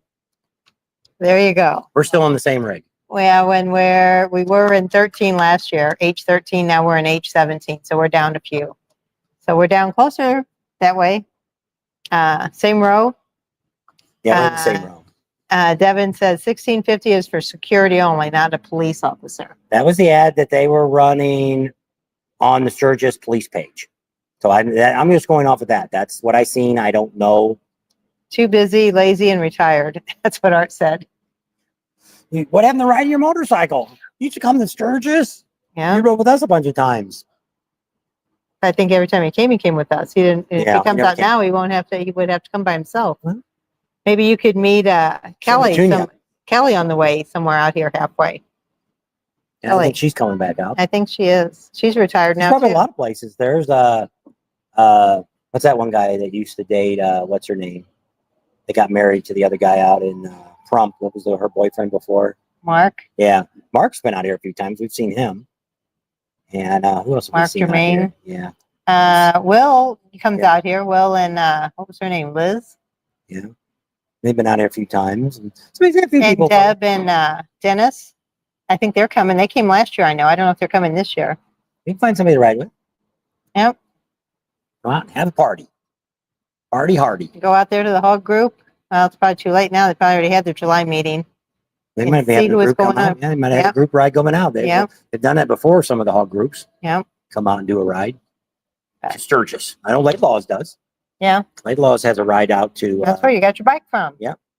go out there and join. Tell them, hey, go to Matt and say, I want to ride with you guys out to Sturgis. There you go. Fullerton used to. Fullerton Yeah. closed up, didn't they? They became Anaheim and then they closed. I think it did. Anyway, you're out on the other side anyway, so the Inland Empire, the IE. All right. Are you Had our done? plan to come out after we get back from Sturgis. We'll be home for towards the end of August. At least that last week we should be there. Yep, we leave, I think, the 9th of September to go to Flying out, going to Vegas. Vegas, baby. bike, Ocean City. Ocean City. Then we'll be on the road again. Do we come home after any of that time, or do we stay out Not till until we till get end of done with October? end of October. Like Oktoberfest? Fun. Then we're done. Yeah, but then we'll be going to Vegas and California, and to Vegas and to California, and to Vegas and to California. We're still not home. Whose fault is that? Yours. Yours. You gotta go to the doctor. You gotta see your daughter. I'm okay with that. It's all the other stuff, But if we go out to the AMI show, you're gonna see your daughter then, aren't you? I guess, because that's in Anaheim. So that's not different. Vegas is just a hop, skip away. Hour and a half, we're there. Vegas, baby. Do you hear the Full Throttle's supposed to be not Full No. Throttle. The Full Buffalo Chip. Chip is going to build a casino in Las Vegas. You go to their They Sturgis said they're out page. there videotaping for it now. Who is? I don't know. Who told you? Somebody on there said Yeah, that? no, somebody texted me. Hey, did you know Woody was filming at the Chip today about the smaller version of Buffalo Chip that he's building near Vegas? Near Vegas. I don't know. Maybe he's going out to Buffalo Bills and trying to get that property out there that they can't get away, can't give it away. No, that's Kiwi and Val. So I don't know. For me, I wonder if this is really true, because one thing here is Michael Ballard. He's actually looking at 2 properties right now that he's looking to open he's wanting to open a bunch of distilleries. He's not looking to open another Full Throttle someplace, but he's opening a lot of distilleries. He's got the one in Estes Park we've been to. It's really cool. We're hoping we're going to maybe do a ride during Branson. Bikes, Blues, and Barbecue and go to Branson and see the one he's got in Branson, and then maybe swing by Teddy Morris's that starts with an R. Renegade. Renegade, Harley Davidson. We're going to talk to them when we get down. I guess we can't talk to them when we get to Daytona. It's too late. Reach out to them and find out what we can find out there. Maybe do a ride. But I mean, that'd be a long ride. It'd be, I think it's 100 miles round trip or something, or 70, That's 150. not bad. I mean, how far do you think it's out to Hewlett and come back? And so we're working on that to do We that. might do a ride during Biketoberfest too for the cemetery. And we'll know that we're here. Yep. As soon as Heavy Ed gets here, we can talk to him and find out what's going on. Everybody keeps coming here to the gate like, what are these people doing in there? Yeah, like they're Can I trying come to in find here? a door to come in. He's got his man bun. Right there's a door, buddy. You can come in that door. I don't think There's it a fence works. in front of it.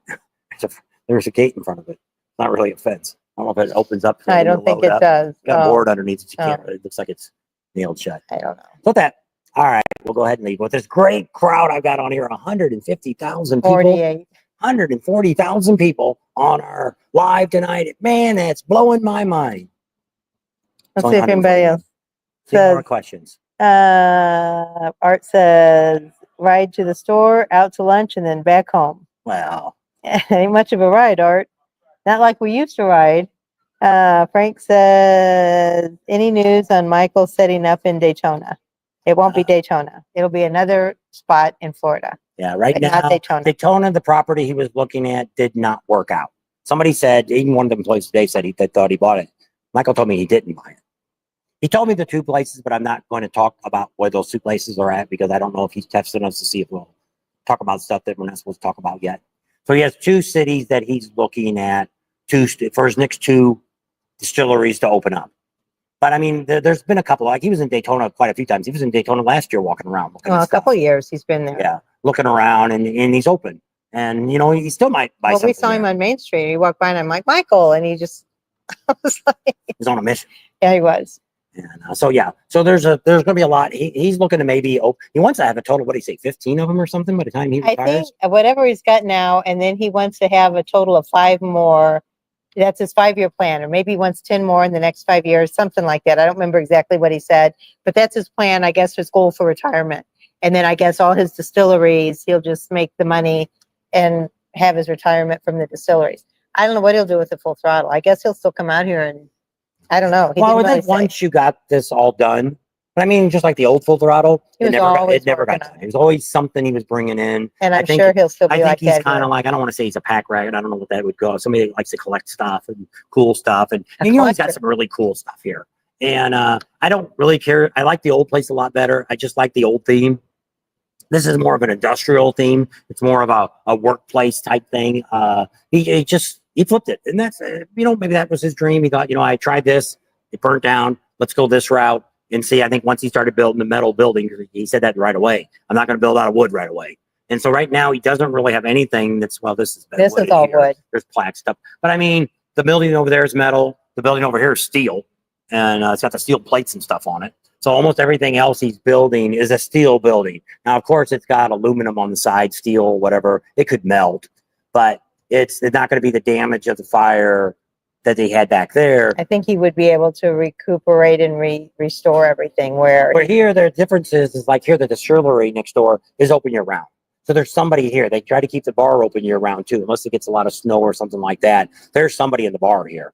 Sometimes it might be the same person working both places. Somebody pulls up, they can go over there. I think they have 3 people out here all winter. There's somebody in the distillery, somebody in the bar, and somebody at the t-shirt shop. So at least you can come in and do those 3 things anytime you come So up that here. way, before when they had the fire, they had one guy that was like a security guy that slept on the property. And by the time he seen it, it was already too late. And once again, everything was made out of wood and driftwood and stuff that would burn like it was just like a Pallets match. And I remember the video when I seen it, I was heartbroken too, because that's what got us to Sturgis was the Full Throttle Saloon. And that's that. I still have fond memories. I just found some video, some pictures that we had taken when we were out here before. I got a lot of pictures that we took when we were there.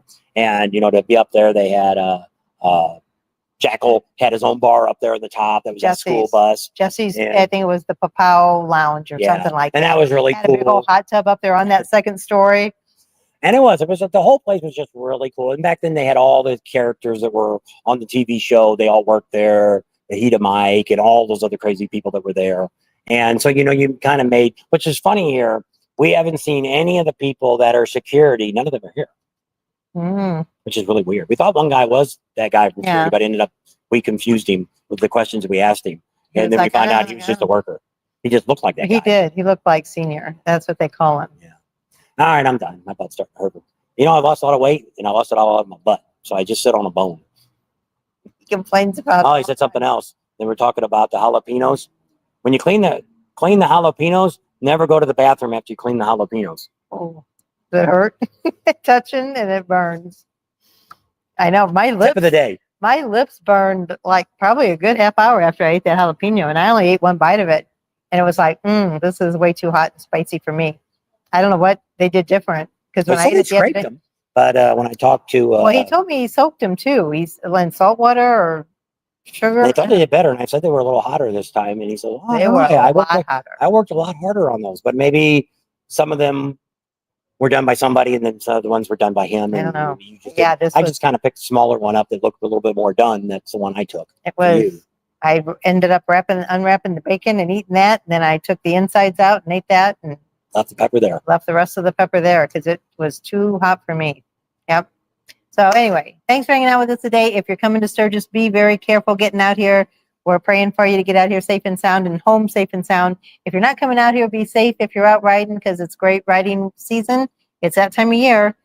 Don't forget to support our sponsors. There's the ones that get us out here to get you all this great information and put out these videos so you guys can know what's going on. If you're coming or if you're not coming, don't forget to subscribe to our channel if you haven't already. Share us with your family and friends.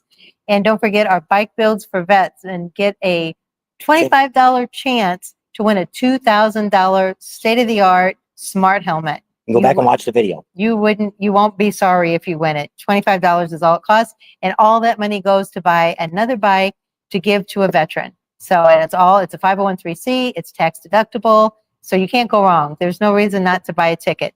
We're trying to sell 200 tickets to win that helmet. And all we need is your raffle ticket. So go to Bike Builds for Vets right here and get that ticket. Subscribe to our channel, our YouTube channel. If you haven't already, share us with your family and friends. Give us a big thumbs up. Ring that bell for notifications.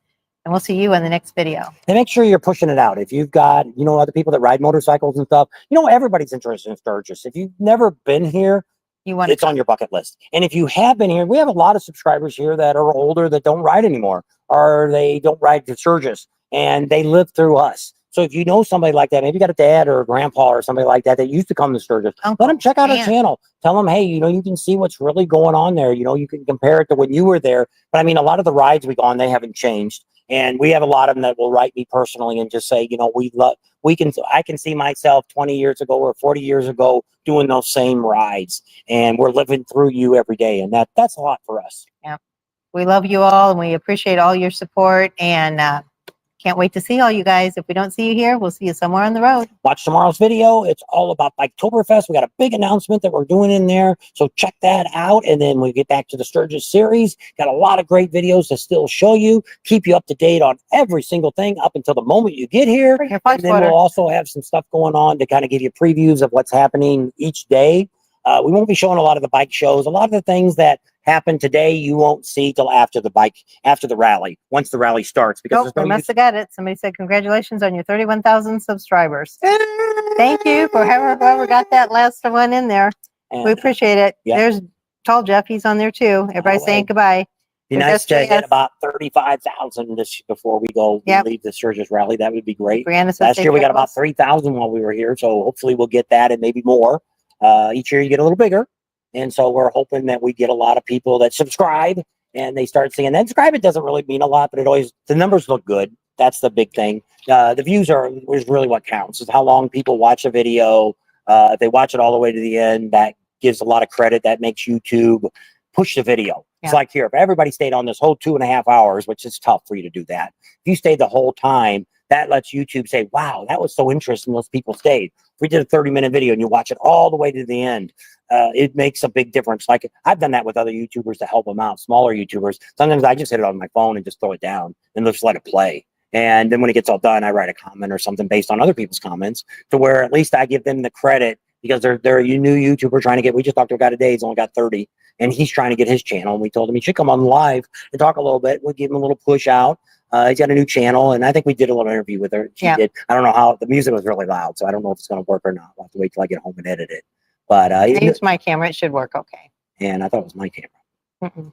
Oh, yeah, I think guess it was. All right, wrap her up. We're done. See We did. everybody later. All right. Thanks so much. Love y'all. Bye-bye. Bye. We'll see you soon.